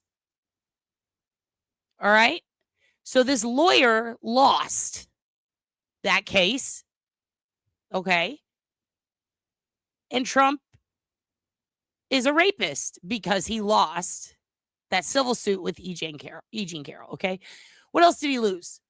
Cohen, Manafort, all the big ones from the last go around when Trump was president. He lost all those people went to jail, prison, then got pardoned. Okay. Giuliani would have probably used him if he didn't represent himself pro se, because this is also his buddy. So he's a losing attorney. But guess what? When it came time to prosecute Epstein, right before he killed himself in prison, this was also the last guy to be added to the prosecution list. So he saw all of the evidence against Epstein, all of it, before it was destroyed. He saw all of it. And as a prosecutor who swore an oath to the United States government and to the United States of America, to the people, to everyone, it is his job, if there is not enough to indict, or if they are indicting an innocent man, it is his job to say, I refuse to prosecute. But he didn't do that, did he? He signed on to be one of many prosecuting attorneys who are going to present the case against Jeffrey Epstein, who then mysteriously kills himself. Then he goes and visits Ghislaine Maxwell, and he gives the entire interview to Maxwell to let her make up bullshit excuses, and then gives in to her demands to go to Club Fed. The very worst. So he arranges a second sweetheart deal with the same group of pedophiles, in this case, the Ghislaine part, knowing everything he knows about the case, knowing that this man did that. And then just 2 or 3 weeks later, goes out in public and says he agrees with this pile of smegma, Kash Patel, that there was no evidence in the files that should or could lead to an indictment of anyone else, even though there's a sex ring, even though he was the prosecutor against it. All of a sudden, there's no evidence. So he's a liar. To the very best of And he's about to lie to you, so get ready. this country. You saw the very worst by the actions of that coward that the president just talked about. But you also saw the very best because you saw law enforcement do exactly what they're supposed to do. And you'll see the videos come out, I expect, very shortly, and you'll see law enforcement do exactly what we want them to do. And so I echo what what President Trump just said, that we are extraordinarily grateful and appreciative of the men and women of law enforcement that did their jobs tonight, including one who was injured. This investigation is ongoing. I expect you will see charges filed shortly. The charges should be self-evident given the conduct, but as you'll hear, there will be multiple charges surrounding the shooting, around the possession of firearms, and anything else that we can get on this guy. The investigation is obviously ongoing and just started. There's federal law enforcement already working on search warrants and doing their job, and I don't want to get ahead of them and don't want to get ahead of the work that they're doing even as we speak. Director Patel and I were just on the crime scene a short while ago, and everybody in this room should rest assured that the Metropolitan Police Department, the FBI, Secret Service, everybody's on the scene doing their job. I know that the police chief is going to give an update from the scene as soon as we're finished here, and I obviously will lead the details of what they have learned to him. But in the meantime, I just want to thank everybody in this room for the courage, and I want to thank President Trump for his words, and I promise you, justice will be served. Thank you, Dr. Patel. Thank you, General. Thank you, Mr. President. The president's absolutely right. You saw the best resolve of American law enforcement because you, Mr. President. And I'd like to remind everyone that this White House press gathering has been sponsored by Dude Wipes. Dude Wipes. It's what I use to wipe my ass. God, I hate Kash Patel. And inspire them 24/7, 365. You give them the resources that they need, and they know that you have their back. And that is a changing dynamic in this country. And that's why you saw brave Secret Service agents respond immediately, swiftly, subdue and take down the suspect and safeguard the lives of thousands of individuals. This is a guy who tells you a story about being in a bar, and then somebody came up and they bumped my drink. And then what'd you do? I choked him in the throat, and then I got him down. I started punching him, and I punched him. I didn't stop until I blacked out, and I guess the guy's in the hospital. And it's like, oh, you got 2 black eyes right there. I just saw on the news that he beat the shit out of you. No, I put up a fight. Like this guy. Oh my God. At that hotel.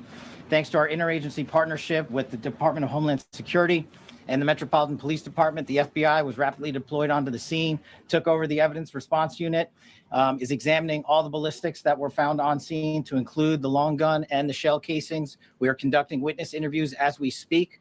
You will hear from our team on the scene there with the mayor and the head of the FBI field division there. But please know what the Attorney General has just said rings no truer. You saw the very best of America tonight. The very best unite us at a time of uncertainty because we have leadership here with the president and the vice president. No, I didn't. I didn't see that. I saw a bunch of drunk reporters and then Trump not understanding how mentalist works while Oz Pearlman tried to explain why something he was doing was cool. And then I saw you guys respond really late to a series of possible gunshots. Thank God JG Cruz is here. How is Colt Baby? Does Colt Baby think this is all a setup? Because I do. Because it looks fake. Exactly. It does feel soothing to watch idiotic news as a group and to make fun of it. It makes me happy. Yeah, maybe he's like, while we speak, it's like, well, stop speaking and go help, you fucking weirdo. Hello, Deladink. Perfect timing. We haven't talked about Celeste yet. We're busy watching this fucking dingbat try to tell us that what we just saw was so cool when it wasn't. That backs law enforcement, and the men and women that I shook their hands on the scene today could not have been prouder to show up on scene. And as the Attorney General said, make no mistake, we are conducting witness interviews. If you have any information, Could not have been prouder. There were so many proud boys. They were so proud. Homie over here, Blanche, looks fucking uncomfortable as shit, and he should be, because he's gonna go to jail soon, hopefully. And also, which one of these fools is wearing the dumber bow tie? Because I don't think any of them are tied correctly. This is very upsetting. Whatsoever related to this event. 1-800-CALL-FBI. 1-800-CALL-FBI. No piece of information is too small. No piece of information is inadequate. We will evaluate. Do you think I could call that number and self-deport? Because I am so tired. It all. We will also be conducting interviews of those that were there. And if any of those individuals have information, please come forward to law enforcement or the FBI or the Metropolitan. Interview question number 1. Do you think what happened was so cool? What would you like to see in our next fake traumatic event that puts the president in harm that he carefully scheduled? What would you like to see at the next Correspondents? What are you doing with your hands, sir? Are you white knuckling yourself? Could you do that in private? It's weird. Police department. We will be examining this individual's background thoroughly. That process has already started, and we are going to ensure also, that do you notice Trump's hands keep twitching? Can we go back? Focus on Trump's hand right here. Right there. I'll even take the chat down so you can see it. Look at his hand. It's kind of weird. It happens every once in a while. No truer. You saw the very best of America tonight. The very best unite us at a time of uncertainty, because we have leadership here with the president, the vice president, that backs law enforcement, and the men and women that I shook their hands on the scene today could not have been prouder to show up on scene. It's about to happen. And as the Attorney General said, make no mistake, we are conducting witness interviews. If you have any information whatsoever related to this event, why does he stand like 1-800-CALL-FBI. 1-800-CALL-FBI. Why does he stand like Babar the elephant? Too small. No piece of information is inadequate. We will evaluate it all. Did it again. We will also be conducting interviews of those that were there. What's on there? And if any of those individuals have information, please come forward to law enforcement or the FBI or the Metropolitan Police Department. We will be examining this individual's background thoroughly. That process has already started. There it is again. And we are going to ensure that he was either a lone wolf actor or anyone else that was responsible. We will analyze. Is that his way of saying wrap it up? Immediately to make sure that we safeguard this country. Mr. President, Mr. Vice President, thank you for your leadership. Attorney General and Homeland Secretary Merlin, thank you for your partnership with law enforcement. Thank you. Okay, we'll do a couple and then we go to the chief. Oh my God. Okay. Oh my God, ma'am, you're bending your hand backwards. Calm down. Look at that hand. Look at her hand. Why is she bending it back so far? And he looks right at her. You've bent your hand back the furthest. I will answer your question. Madam Chairman, I just want to say you did a fantastic job. What a beautiful evening, and we're going to reschedule. And after that, it's very tough for her to ask a killer question, right? But you have done a fantastic job. Please. Mr. President, I appreciate it. As you mentioned, it all happened so quickly. Yeah. And I wonder, especially because unfortunately you have experience with these sorts of threats, in that moment when you realized there was a threat and service agents were telling us to get down, can you describe what was going through your mind, how you were feeling in that moment? That's a very good question, actually. It's always shocking when something like this happens. Happened to me a little bit, and that never changes. The fact we were sitting right next to each other, First Lady on my right, and I heard a noise and sort of thought it was a tray. I thought it was a tray going down. I've heard that many times, and it was pretty loud noise. And it was from quite I mean, it is kind of a weird look, you know?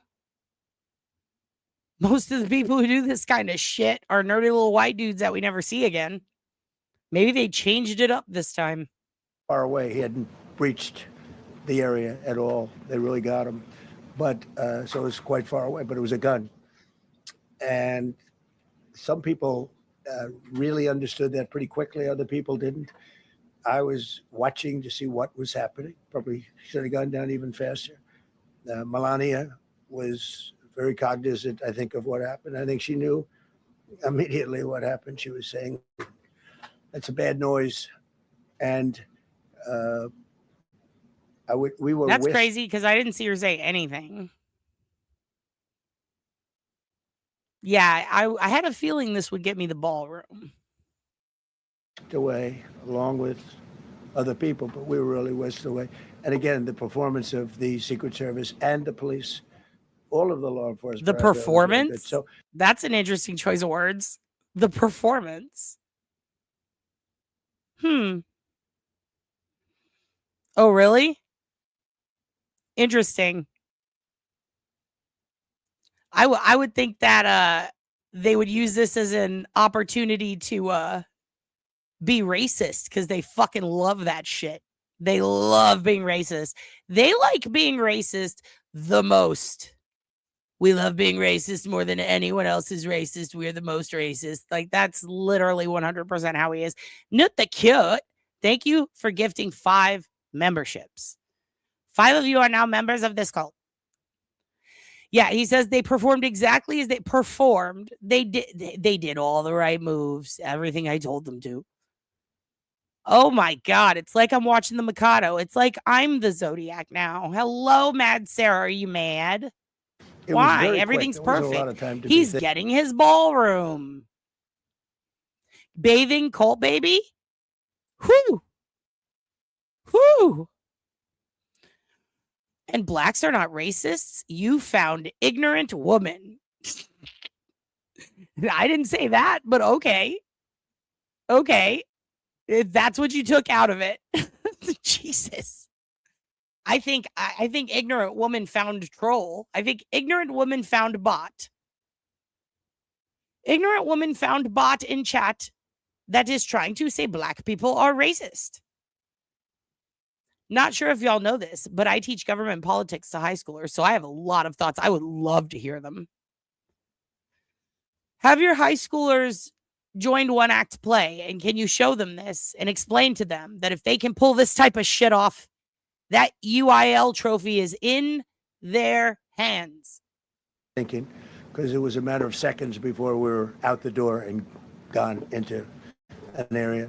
We very much, and you wanted to too, we very much wanted to continue it because I don't like to let these sick people, these thugs, these horrible, horrible people. Oh, what's that? Thugs? Interesting choice of words, Mr. President. Change the fabric of our life, change the course of what we do. So we held out. You were there. We held out right till the end, but they didn't want to take a chance, and I understand it was protocol. But, dude, I don't know if you're fucking with me or if you're serious, but if you're serious, Jesus. Wouldn't be surprised. Carolyn Levitt's like, if you pay attention about a third away through the dinner, we're going to stage a shooting. That's what Caroline Levitt said. we're going to be doing one hopefully within the next 30 days or sooner, and I am ready, willing, and able. And I was all set to really rip it. And I said, to oh my shit, he's people, trying to this rip a would be fart. the most inappropriate speech ever made if I said I was about to tell everyone I'm going to rip a fart and then impregnate that lady in the front row, but they stopped me. So I'll have to save it. I don't know if I could ever be as rough as I was going to be tonight. I think I'm going to be probably very nice. I'll be very boring the next time, but we're going to have a great event. And you isn't did a it fantastic- wild? Isn't it wild how the news didn't pick it up? Have you noticed how, at least not nationally, because I don't know, maybe they did. I didn't see anything about it. But there's mass shootings going on every day, and we're starting to see less and less coverage of them as this administration takes hold. It's too much. It's too much. Tell Colt Baby we're trying to fix it. We're trying to make the world better. We'll figure out how. I am going to cut him off, though, because it is depressing watching this person just lie to us. And he's supposed to be, if you think about it, the president's kind of like our protector. He's supposed to ease us and prepare us in a time of freakiness, pain, anxiety. And instead, he just wants a goddamn ballroom. Well, no one's going to come to your stupid ball, sir. Ugh. No one.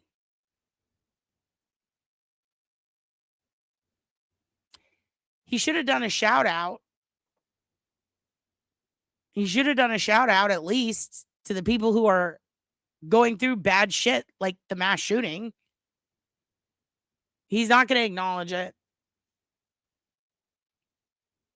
I bet he was jealous of the attention that other shootings got and said, it's time for me to get one now. He's so crazy. Fox News is reporting that the suspect has been captured. They've got video of him down on a carpet. Meh. We've got the Celeste case to still talk about. We're going to talk about it here in about 5 minutes. So we're going to have a little break. You'd rather watch Price Master? I can make that happen. Chainsmoker Jones? Dude. But you got to admit the Tim and Eric moments were fun. They were fun. The Tim and Eric moments. Those were good. That was a nice time when we had Tim and Eric. Let me pull up my playlist for you here. Here's what I'm thinking. We're going to do a quick 4 to 5 minute break. Not 45. 4 to 5. So if you got to go pee-pee poo-poo, you could go do that. Okay? And we're going to start in talking about some of the stuff going on with the Celeste Rivas Hernandez case. Also, 2 houses exploded in San Antonio today, just out of nowhere. That was pretty weird. I'm going to wait and see what happened there. But there's a lot going on with this case. It's very upsetting. Mainly the conspiracies, speaking of Alex Jones. And the misinterpretations of what's going on or the presumptions being made in it that are being used for clickbait. It's very disturbing. So we're going to get to that. But right after this. And also, I will have to go check my email. It's been a few days, Coastal Candy, but I will. Southern Child. Oh, sweet and sassy Southern kids. I saw one with Theo that was very funny. That little girl is hilarious. I will check that in a little bit. But I think it's time for this. Because tonight is the great callousing. I've made you watch Jones and Trump, and I apologize. And we're about to talk about another upsetting thing. So I think it's safe to say tonight is all about callousing. It's all about hardening our insides so we can put up with all the bullshit going on, okay, around us. And in the spirit of callousing, I think the only appropriate thing for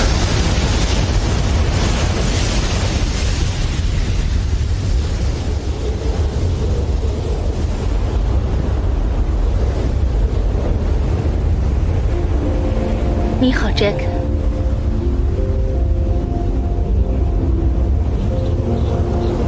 我改变主意了。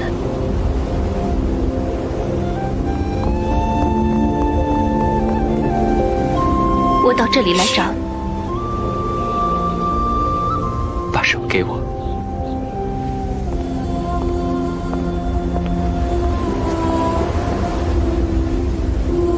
闭上眼睛。 快闭上！上来，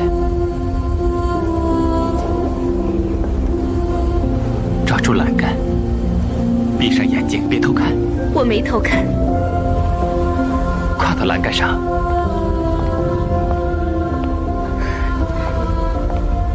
抓住了，抓紧点儿，眼睛闭好了吗？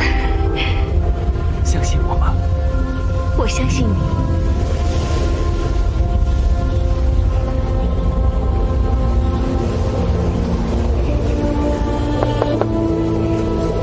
好了，睁开眼睛。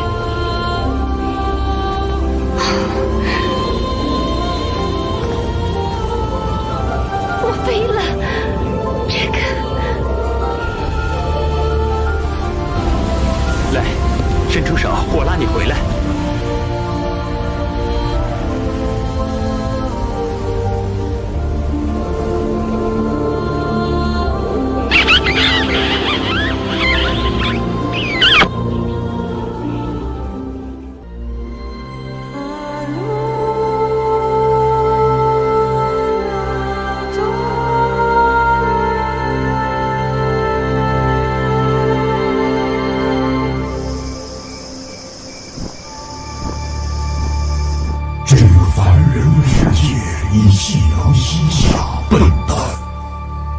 用天然的死亡吧，因为王国正要来临。无名，死亡之翼，天命之灭世者，万物的终结者，无可阻挡，无可违逆，无极大灾变。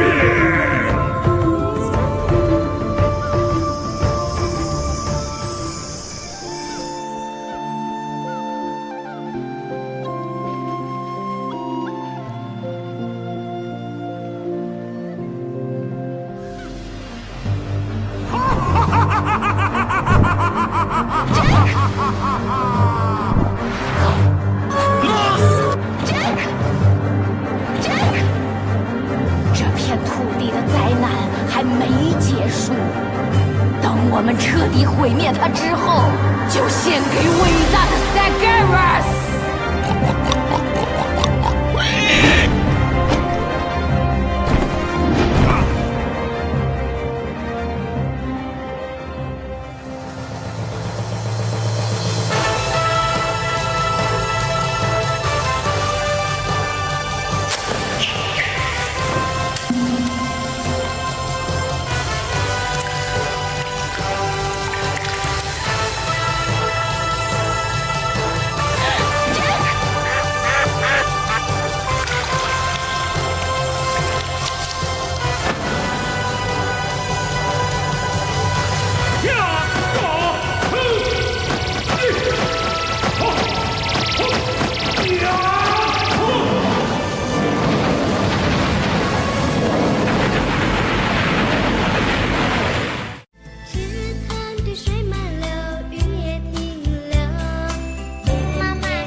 火焰仍在肆虐，你的挣扎毫无意义，命运之轮已经开始旋转。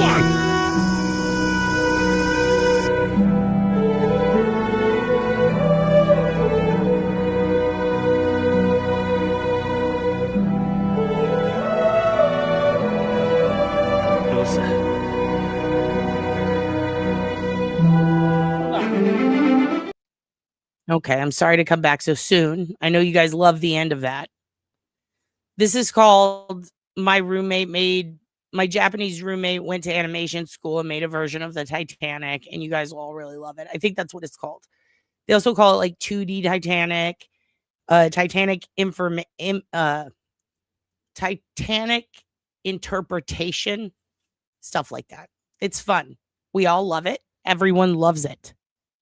I wish there was an interpretation. Somebody put one on Reddit a long time ago and I lost it, but I will find it again and I will show it to you. I hope the duck is okay as well. Okay. So a lot is going on in the David case. I am going to show you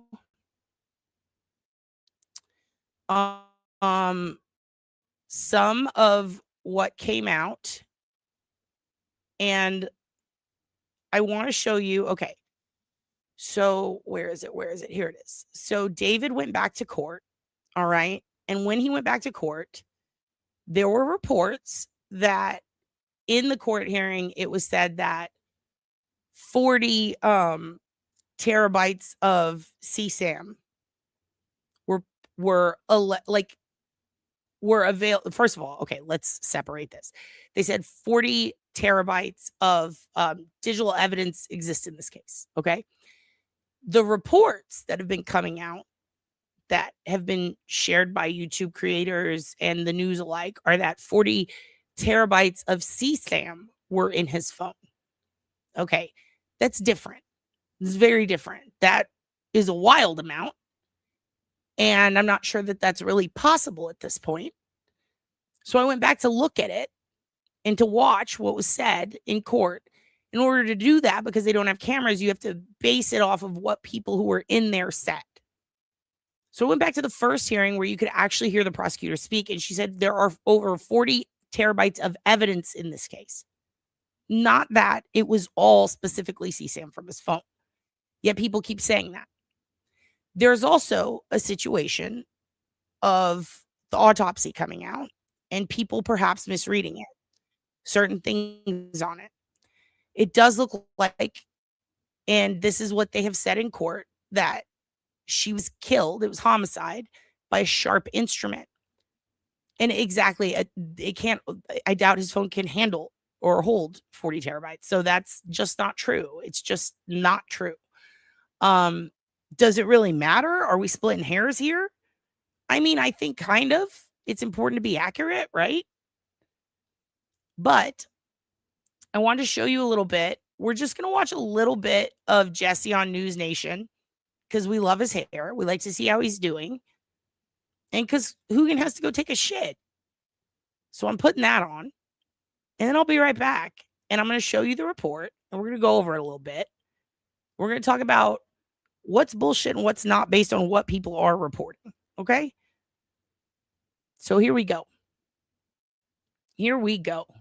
Look at Jesse Weber. Look at how nice he looks. Also, hello, Alien Babies 89. Nice to see you.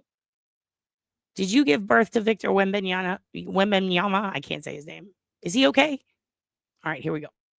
Got just another absolutely jam-packed show for you this Thursday because, first of all, there are big updates in the murder case against singer David that we've been following, including the release of the medical examiner's report and what was apparently found on his phone. That came out in court today. We're going to get into it. Plus, big news out of the Middle East, right? Israel, Lebanon have now agreed to extend the ceasefire on the war front by 3 weeks in a deal that was worked out in Washington, D.C. We're going to break down exactly why that is important and what it means for negotiations between the United States and Iran, because the tensions once again are running quite high with the Strait of Hormuz. Later on, daughter of Lynette Hooker, who went missing in the Bahamas, she's going to join me. Remember, Lynette disappeared after allegedly falling off a dinghy that she and her husband Brian had been riding on in order to get back to their sailboat. Lynette's daughter traveled with her boyfriend to the Bahamas. They did their own investigation, and they're going to share if they found anything, and more particularly if they found anything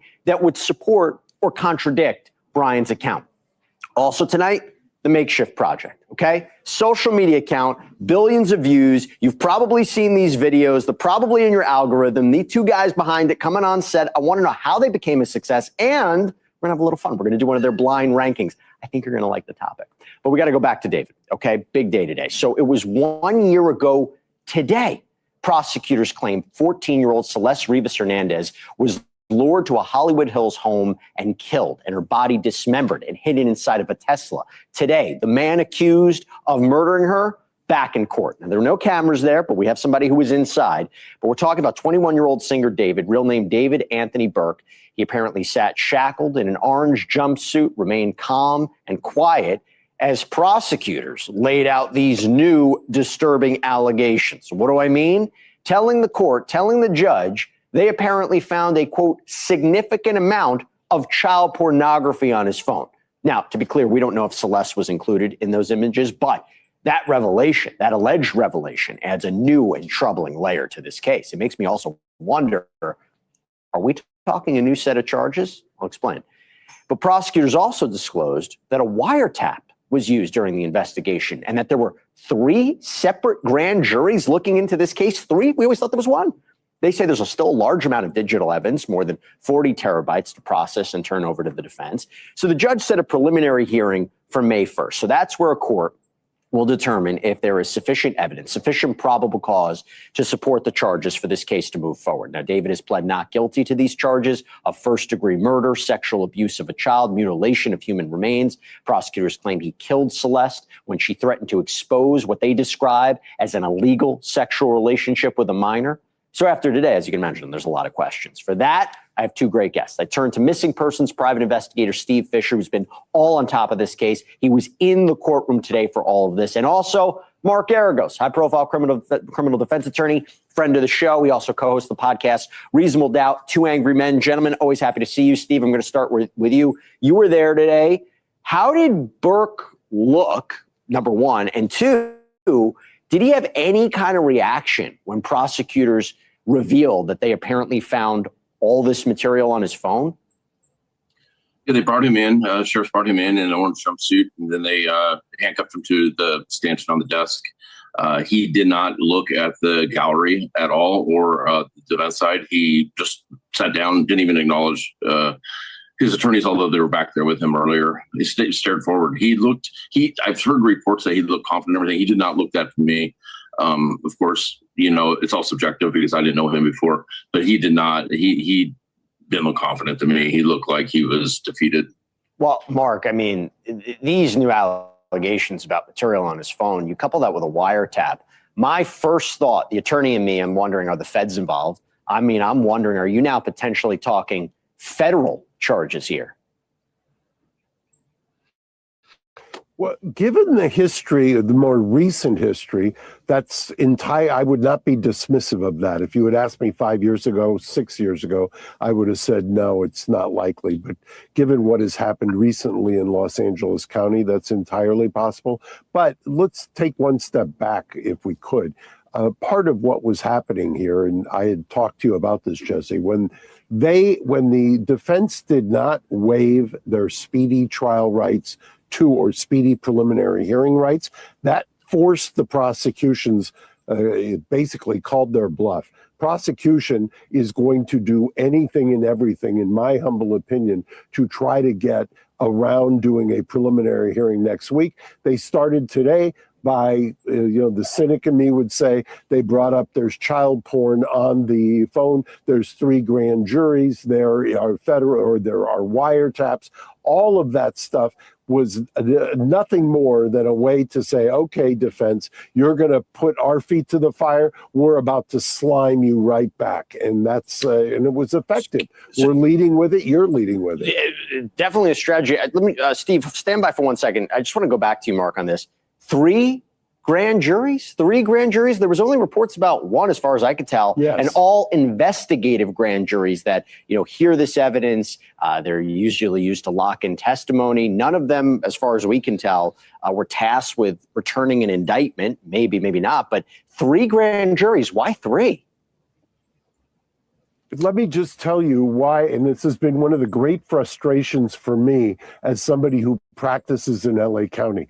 This idea of an investigative grand jury is nonsense. There are 3 grand juries because grand juries meet on certain days of the week. There are grand juries, and if they want to indict, all the prosecutor has to do with any grand jury is present them with the charging document and say, okay, go deliberate and bring back a indictment. So this idea that they're investigative grand juries is just a nonsensical way that the prosecution puts out there this narrative that everybody buys into, that somehow we're just doing an investigation. It's a way to lock in witnesses. It's a way to scare lawyers. It's a way to just throw a kind of a monkey wrench into anybody who wants to do anything. It's absolute nonsense. If they wanted to indict, they could have asked the Tuesday, Wednesday, or Thursday grand jury to bring an indictment of this guy, which is why I said before, this idea that somehow the LAPD was working in lockstep with the DA's office makes zero sense. And Steve, back to you. Other information, because I understand you allegedly have proof that David was allegedly involved with other minors. Yeah, and I've brought that up before. So this wasn't a big surprise when Beth said the word child porn 3 or 4 times today, and she was really. I agree with Mark. There's a lot of posturing going on here. She was really trying to get that out there. But I have another minor that I've been in touch with for months and sent me photographic evidence of her and David at the rental house, and which was an illegal relationship. Do you know if that's part of the case or going to be part of the case? I don't know. They've been turned. I can tell you that the photos have been turned over to law enforcement. She's talked to law enforcement. I don't know if that's part of the case or not. They are going to be very protective of the imagery. They made that clear. Steve, by the way, are people coming forward? Jesse, let me just. Well, Mark, just stand by for 1 second. Mark, I want to give props to Jesse for being able to handle Mark and Steve. Boy, this is a lot.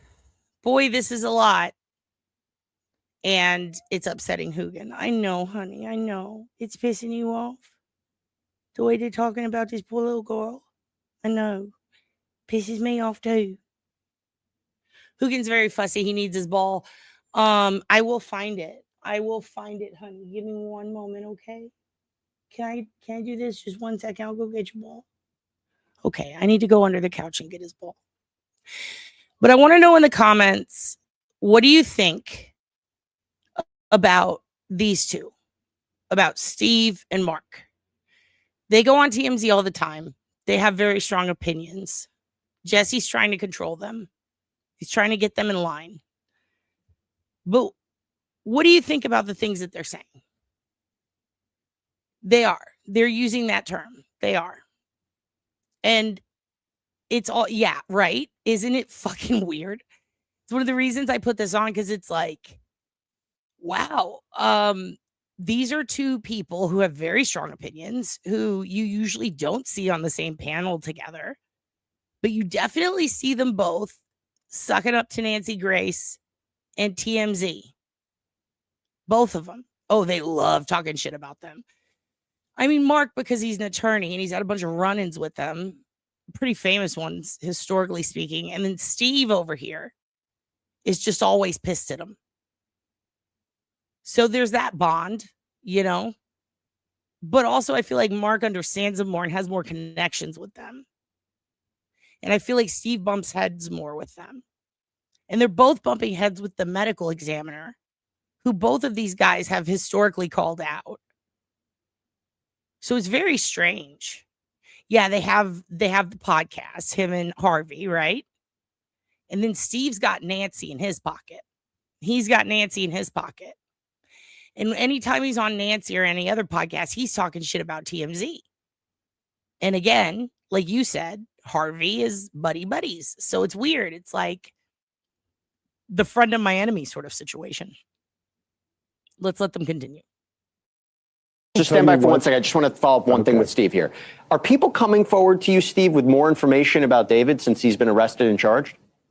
Yes, yeah, there is. There have been. And a couple of people had indicated to me that they would have something to say if he was arrested. They were nervous about him and people in his orbit, and they're more comfortable now. They still don't want to go public, but they're willing to talk to law enforcement. I mean, they're coming to you and then you're delivering that information to law enforcement, or they're speaking to you and law enforcement?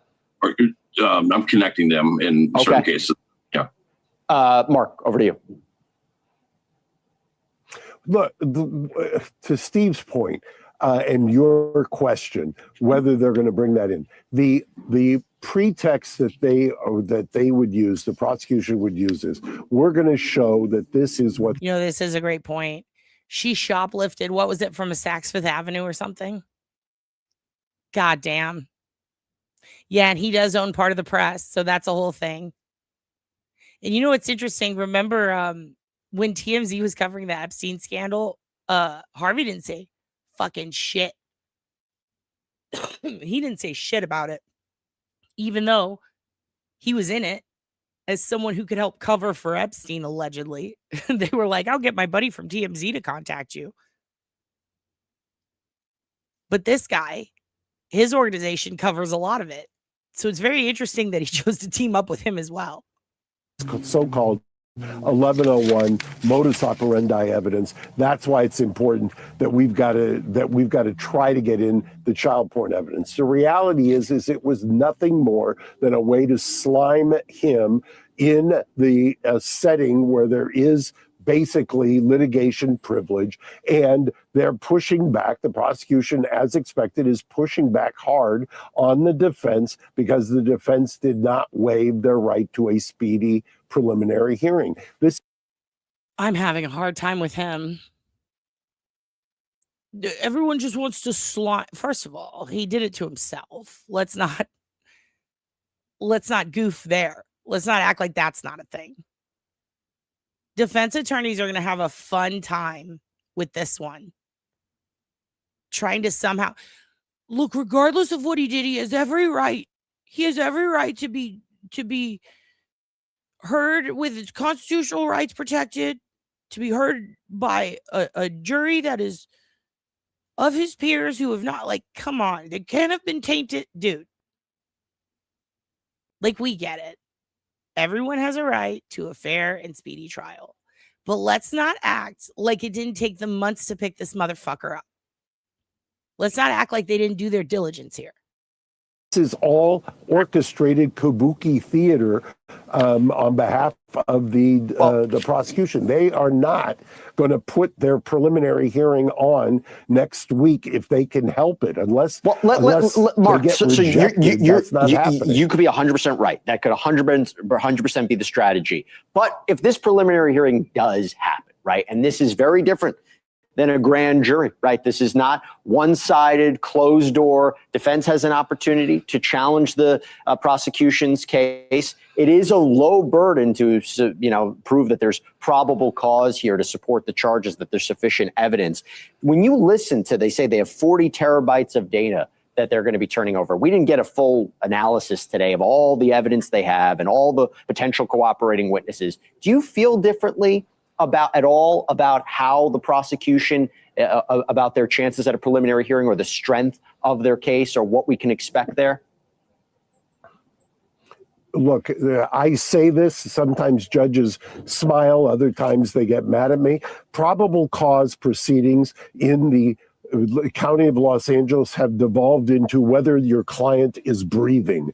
That's the standard of probable cause. It used to be a way to weed out weak cases. That has long left the building. Probable cause now is such a low standard that virtually... Oddly, I've said Mikado multiple times tonight. I'm pretty sure that's kabuki theater. It's just a form of over-exaggerated theater. It's just a rude thing of him to say. Holy shit.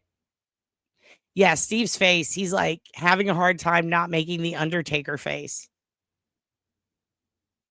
Ugh. Also, yeah, they've been talking about it.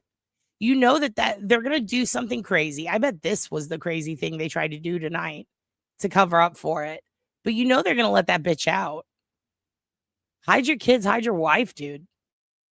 Anything works. The problem is, from the prosecution standpoint, they have been singularly secretive about this case, going to the point of shutting down the medical examiner, not letting him speak, sealing the records. Wow. They have 2 months. Big time.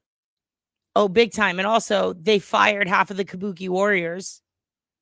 Can we not have a moment of silence for Kairi Sane tonight? Jesus Christ. WWE let go a lot of wrestlers, fired them. So fucking sad. So fucking sad. Yeah. It's like the mask Asuka wears in WWE. It's glamorized, over eccentric theater. It's beautiful. After, and I said this before, 2 months after, they were telling anybody who would listen, LAPD wasn't sure a crime had been committed. There was a lot of back and forth and a lot of lack of transparency that led to a lot of questions here. You mentioned the medical examiner's report. That's what I want to get to. Steve Fisher, Mark Garagos, thank you both. Obviously going to have you both back on to talk about this.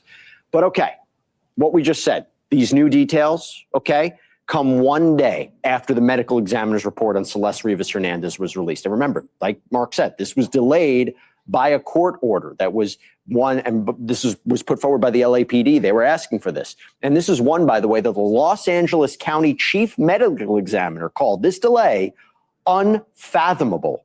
They don't usually say that.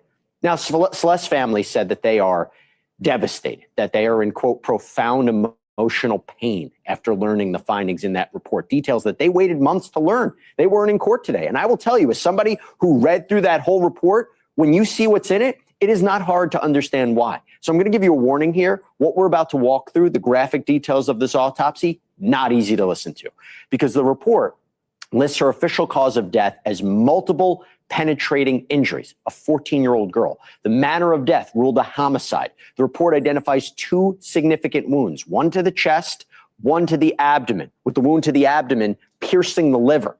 But the medical examiner notes that those wounds may represent sharp force injuries. May, not definitive. That kind of uncertainty, we know that could be a battleground in court, battle of the experts. Okay, but he left out something important. And I'm going to show it to you in just a second. I'm going to let him continue. But he talks about the wording, right? And that's something that should be considered not just in court, but when creating content about this. For example, saying that her fingers were taken as a trophy is much different than how it was actually put in the report, which is 2 fingers removed. Her left eye was, quote, absent. That's different. Also, she was very tiny, 5'1" and 72 pounds. There were insects present, is one of the most important things. Why is that important? We've talked about this before. What can they do with insects? For those who don't know, forensically speaking, if you have insects on a body, that is a great, great tool for toxicology. They can take the insects, they blend them up in a blender. I know it sounds disgusting. And then they forensically test that liquid. Why? Why would they do that? Especially if a body is very decomposed or if there's any liquid presence. And I apologize. I apologize to anybody who that disturbs, but it's true. They can take that liquid and then they can do toxicology tests on that liquid. Why? Because the bugs eat the body. As they are eating on the cadaver, they are ingesting what they ingest. There have been a couple of cases in the past where bugs will be present on the body and then dead. And when they test the bugs, there's fentanyl. There are cases where they can, if you can't differentiate a part of a body because of the liquefaction and there are bugs present, they can test the bugs. If there's methamphetamine in the bugs, a high amount, if there's alcohol, ethanol, anything like that, they will now know that it is likely that this could be present in the DNA of the person who passed away. So there's that.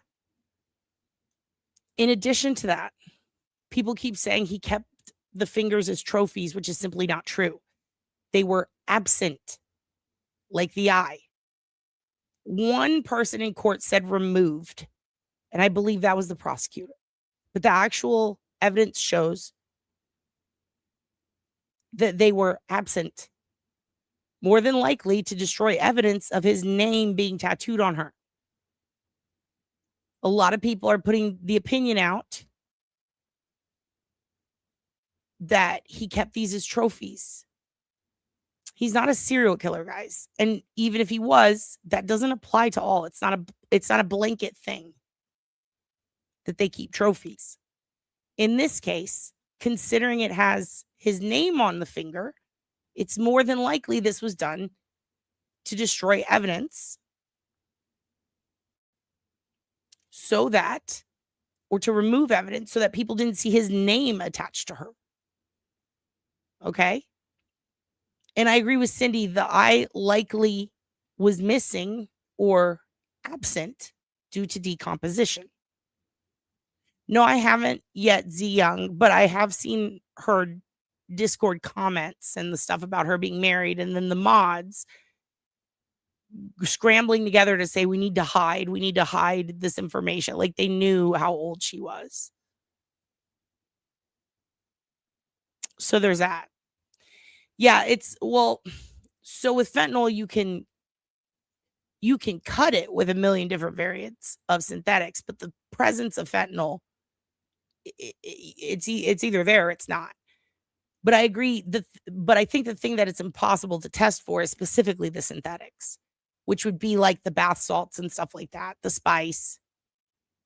And that's one of the things that Rudy guy who got his face ate in Florida, the guy who attacked him, that was one of the things that was wrong with that case, because he was smoking a synthetic marijuana that possibly had some stuff in it that was similar to a combination of bath salts and salvia. Now that sounds crazy, right? But it's because every time they try to ban one of the thousands of chemical compounds that are in that shit, the markets in China that create that shit simply leave that out and replace it with some other shit. And they don't know what, it's going to do to us, because it doesn't need to be FDA approved, because you're not supposed to ingest it. But people ingest it anyway. They smoke it. And then fucking bad shit happens. But back to this here. Let me pull up. I'm going to stop sharing this for a second or the video portion, because I want to show you guys something that is actually in this that I think is very important. And I went ahead and copy pasted some of it to this file so that you can see this. So there were blue flecks of something that were inside of the blanket or the bag, sorry, that was used to wrap around the body. Some people were saying he 3D printed a saw. Okay. My first thoughts were it was probably from a blue tarp, right? Not sure. But there's something blue, little fragments of something blue that are attached. Or not attached, that are, within that finding. Now I'm wondering if this 3D printed thing, did they talk? I haven't seen anybody talk about this 3D printed gun thing other than creators. So I don't know if this is something that they created in their mind. If it's not, that's interesting. Creating a 3D printed saw is very interesting. It's very weird. So here's one of the things that I think is very strange. Okay. Smooth edged instrument. Okay. Entrance here, I'll show you. Let me just pull this up. Okay. And please ignore my notes on the side. But I do want to show you this. Okay. Well, I wanted to show you this, but it's not letting me. Okay, I'm just going to here. Give me 1 second, guys. I do apologize. Here we go. Okay.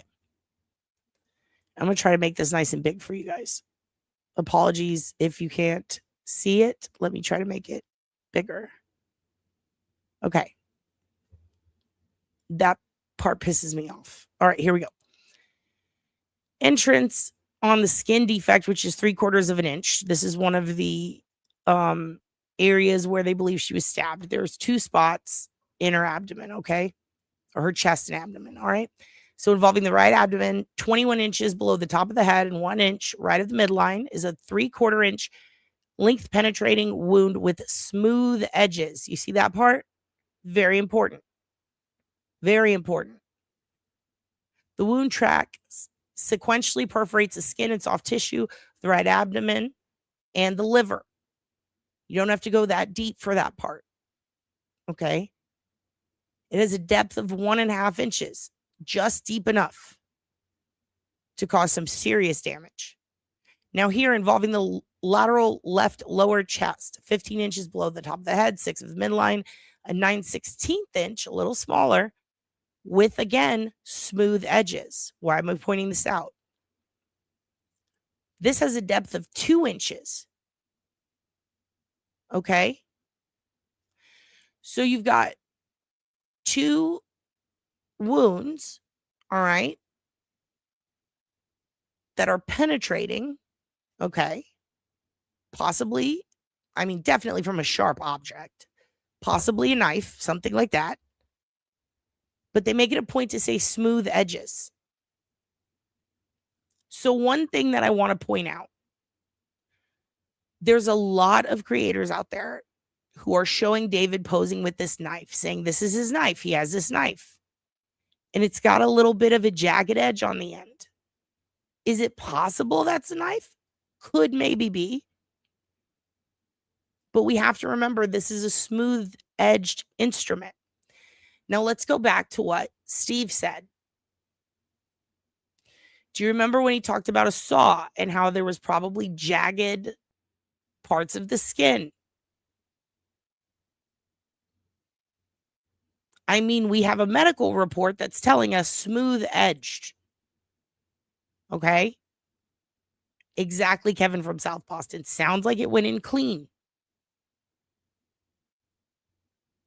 Now, whether or not this was used to dismember, we don't know. It looks like this instrument was used to cause the perforations, right?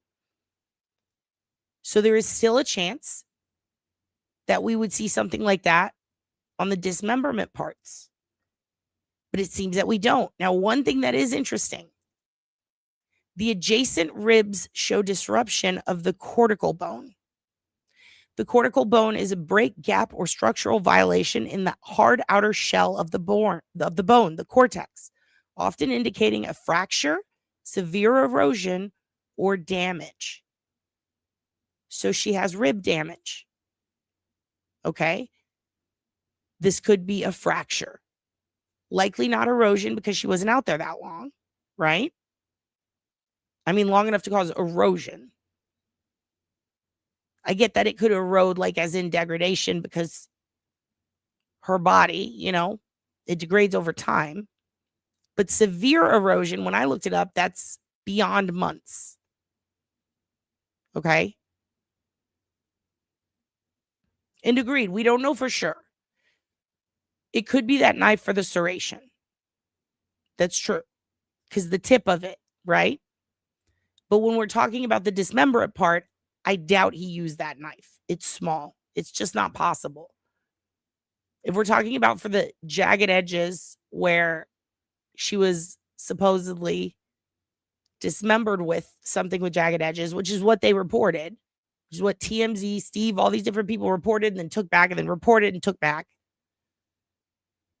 There would likely have to be two different instruments, one used to dismember her and then the other used for that part. Now, could that knife be that? Possibly. But do we know for sure? No, we don't.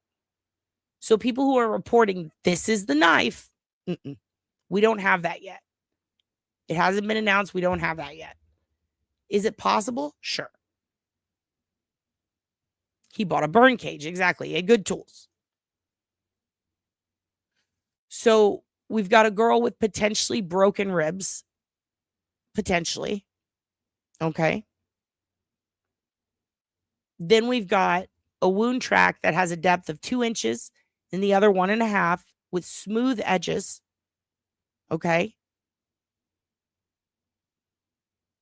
Then we have it separated, split into 2 bags in the front of a vehicle. We have one eye absent, which could absolutely be degradation of the body. But then we have 2 fingers removed that are not present. Ironically, one of those has his name tattooed on it. I think that goes to show some intent.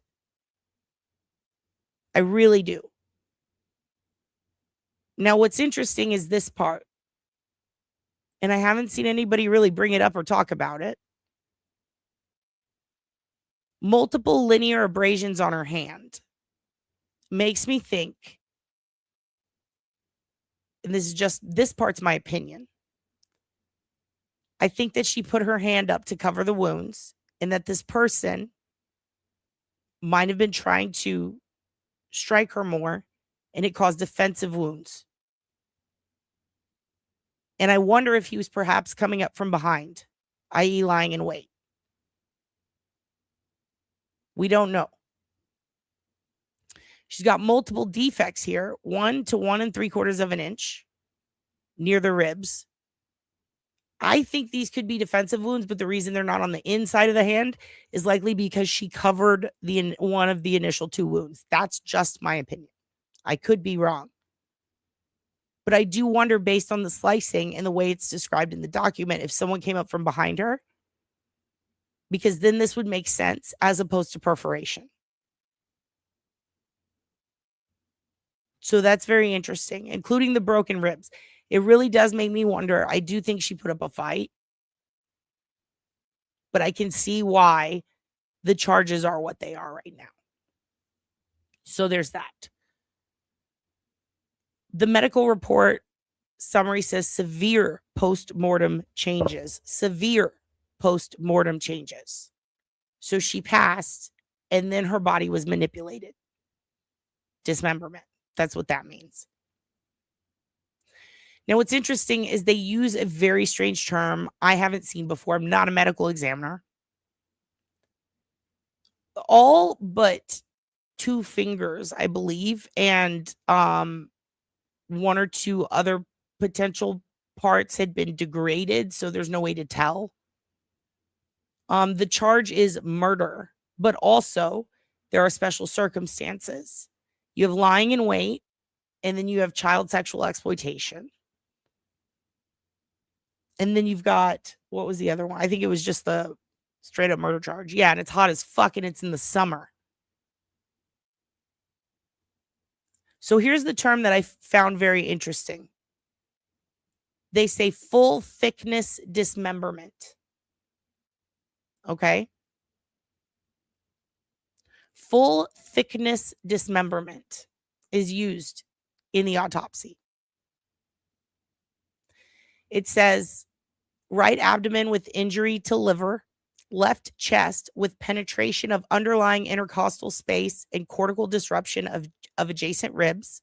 Other findings, bilateral dismemberment of upper and lower extremities. So just like Karina Holmer, bilaterally in the center of her body. Now with Karina, bottom half gone. In this case, it's here. But it's interesting because it says full thickness. It describes a clean and complete separation of limb or body part, passing through all the layers of the skin, soft tissue, and bone. Flat cut surfaces, okay, is one of the ways that you can tell. The severed area on both the limb and the body show a smooth and even surface, often suggesting a sharp or high force instrument. The lack of hemorrhaging, the absence of significant blood loss at the site of dismemberment, which we won't know for this case.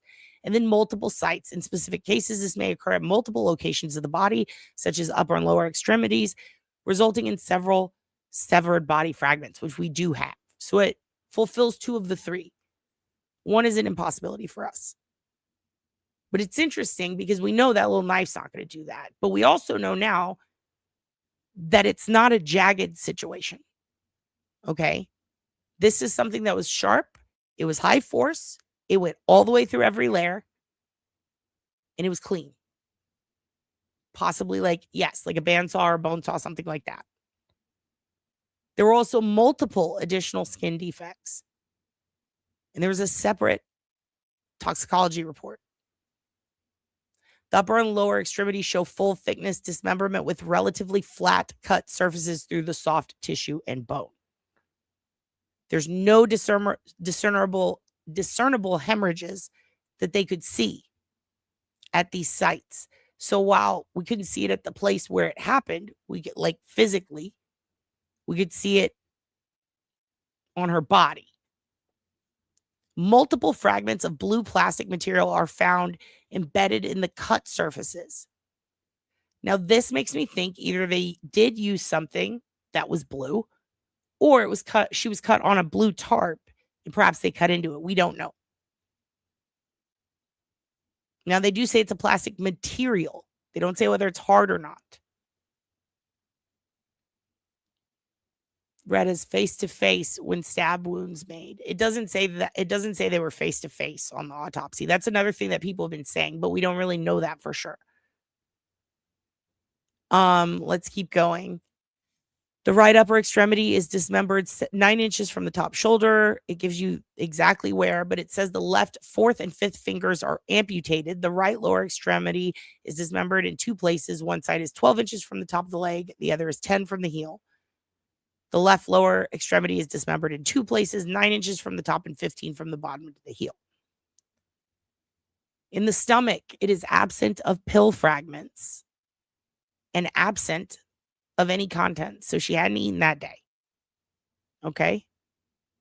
And I agree with you. There's so much on Reddit alone and in Discord, the amount of screenshots of pictures that had to have been taken by her or him. The amount of communication about marriage and stuff. Holy shit. Okay. So what I'm going to do here is I will put some links below for you guys to go read this yourself. It does say that there was hardware present inside of her mouth. So it looks like she had some work done at the dentist. Typically, if there's hardware, there's going to be some sort of a serial number. So that's another thing they could have used to identify her, to confirm, had they not had the finger. Yeah, send them.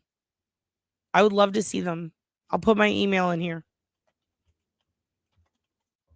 I'm sorry, it's all caps. All right. There you go. Thank you very much. So, globe not present was another thing put on the summary from the Emmy about her eye, meaning that it was missing from the eye socket or the orbital bone. So this can indicate several possibilities ranging from postmortem artifacts to severe trauma or medical actions, okay? The severe postmortem decomp is more than likely what happened with her eye. I hate this kid too. He is a big piece of shit.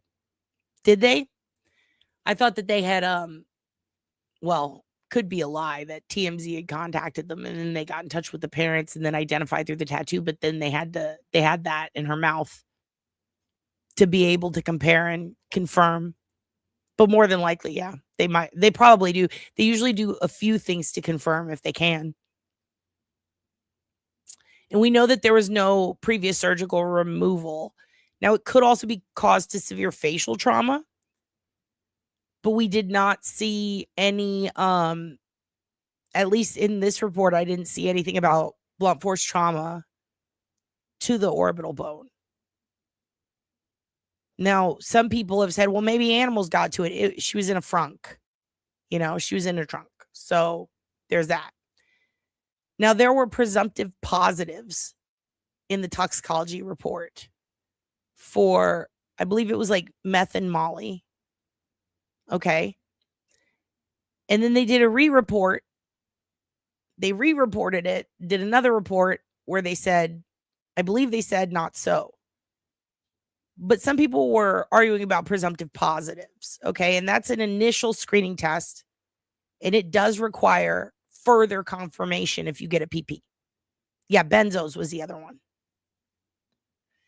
So the methamphetamine could be due to Molly. Molly has methamphetamine or heroin in it. Usually it's a hybrid.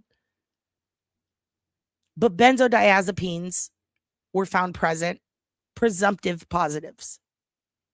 Simultaneously, you have false positives.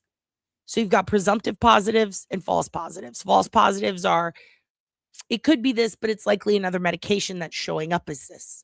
Presumptive positives are, we can presume this is likely accurate based on the amount and the contents, but we do have to retest to make sure. So there's that. Now, we are seeing a lot of people who have reported very stupidly, he must have given her meth or benzos and she OD'd and then he killed her. Well, due to the presence of the sharp wounds that are not where she was dismembered, I would presume not so, and everything the medical examiner said. Okay? So whether she was on them or not, it doesn't account for the dismemberment and him being a fucking pedo who groomed her. Sorry. It's just how it is. So the whole like, oops, she OD'd, it's her own fault. Nope, not going to fly here. Kids can see, yeah, kids can still have, they can have alcohol, right? The ethanol. They can have benzos, mollies. Are they meth? Sure, they can have that in their system. Does not mean that they were not stabbed and does not mean that they did it to themselves. Stab wounds don't just show up. Exactly, Tiff. That's the shirt. They don't just appear. Exactly. It could have been days before. Sure. Adderall could show up as methamphetamines. Absolutely. Ethanol is just alcohol. She probably had some booze a few days before. But it can also show up if she used, I mean, depending on the amount. I think with her, might have been a little more. But if you use mouthwash in the morning when you brush your teeth, that's another possibility. So that happens too. Okay. So with that said, yeah, you don't just cut yourself up into pieces and climb into a trunk of a car. It does make ethanol after death. Little traces, little bitty traces. If there's over a certain percentage, though, it's likely the person had booze within a few days. If it's like a spiked amount, but if it's a spiked amount and it's like right before and it's in the stomach, that's different. Obviously, they've just been drinking, but also if there's a trace, and let's say they do hair or blood testing separate of that to find out exactly how much and when, you know, they could do more lab work to determine exactly how long it's been, kind of like when they were testing the alcohol levels in the blood in the Karen Reed case, right? But in this case, considering the stab wounds, I don't necessarily think that matters. It's a hole behind me. It is a big hole. Yeah, it's not enough to be the cause of her death at all. And at the same time, again, a little bit of mouthwash and that shit's going to show up. And it does. And it causes problems for people on probation. But it's also why sometimes alcoholics, they'll keep a lot of mouthwash around if they're trying to sneak a cheat. You know what I mean? I will definitely go and check. And I do think it sounds to me like she started to realize what was happening, you know, and was not cool with it. She was growing tired of his bullshit. But yeah, I just want to go over a couple of those things. I didn't want to go too long talking about this autopsy report because it is sad and it's gross and it's kind of feels exploitative. You know, I didn't even want to put it in the title because it's like, it's a kid, man. But I also think it's really important to shut down all these people who are saying like, you know, he kept her finger as a trophy. Like, we don't know that. We don't stop saying that. Because when you say that, you're kind of taking away from the intent of it all. I think it was more likely to get rid of his name on her so that he won't get charged. You know? It's just very, very sad. It's very, very sad. And there were multiple penetrating injuries. So I just wanted to point out, anytime you see somebody who's saying maybe she OD'd and then that was from the dismemberment, no, he doesn't get a pass. That's not how that happened. Someone doesn't OD and then you stab them. That just doesn't happen. It's really disgusting. And it's something that we shouldn't presume. Okay. So I apologize that this wasn't exactly like a super fun episode tonight, but just had to put some of that stuff out there. Thoughts on that. Thank you guys for coming. I'm going to put some links below. You know, oh, they did. They put out missing persons reports. They did. And then they contacted his manager when they figured out who he was. I mean, they did everything they could at the time. You got to remember, they're working against this guy who has a lot of money, a lot of time. He doesn't live in their community, and the police weren't exactly being very helpful. So there's that. Okay. I think that it's best to end on this. Thank you guys so much for coming tonight. I love you all. Next time I see you, we're going to talk about something fun, I promise. But also, what did you guys think about Pat? What did you guys think about Pat? Did you enjoy the Pat episode? If so, boy, you're going to like this.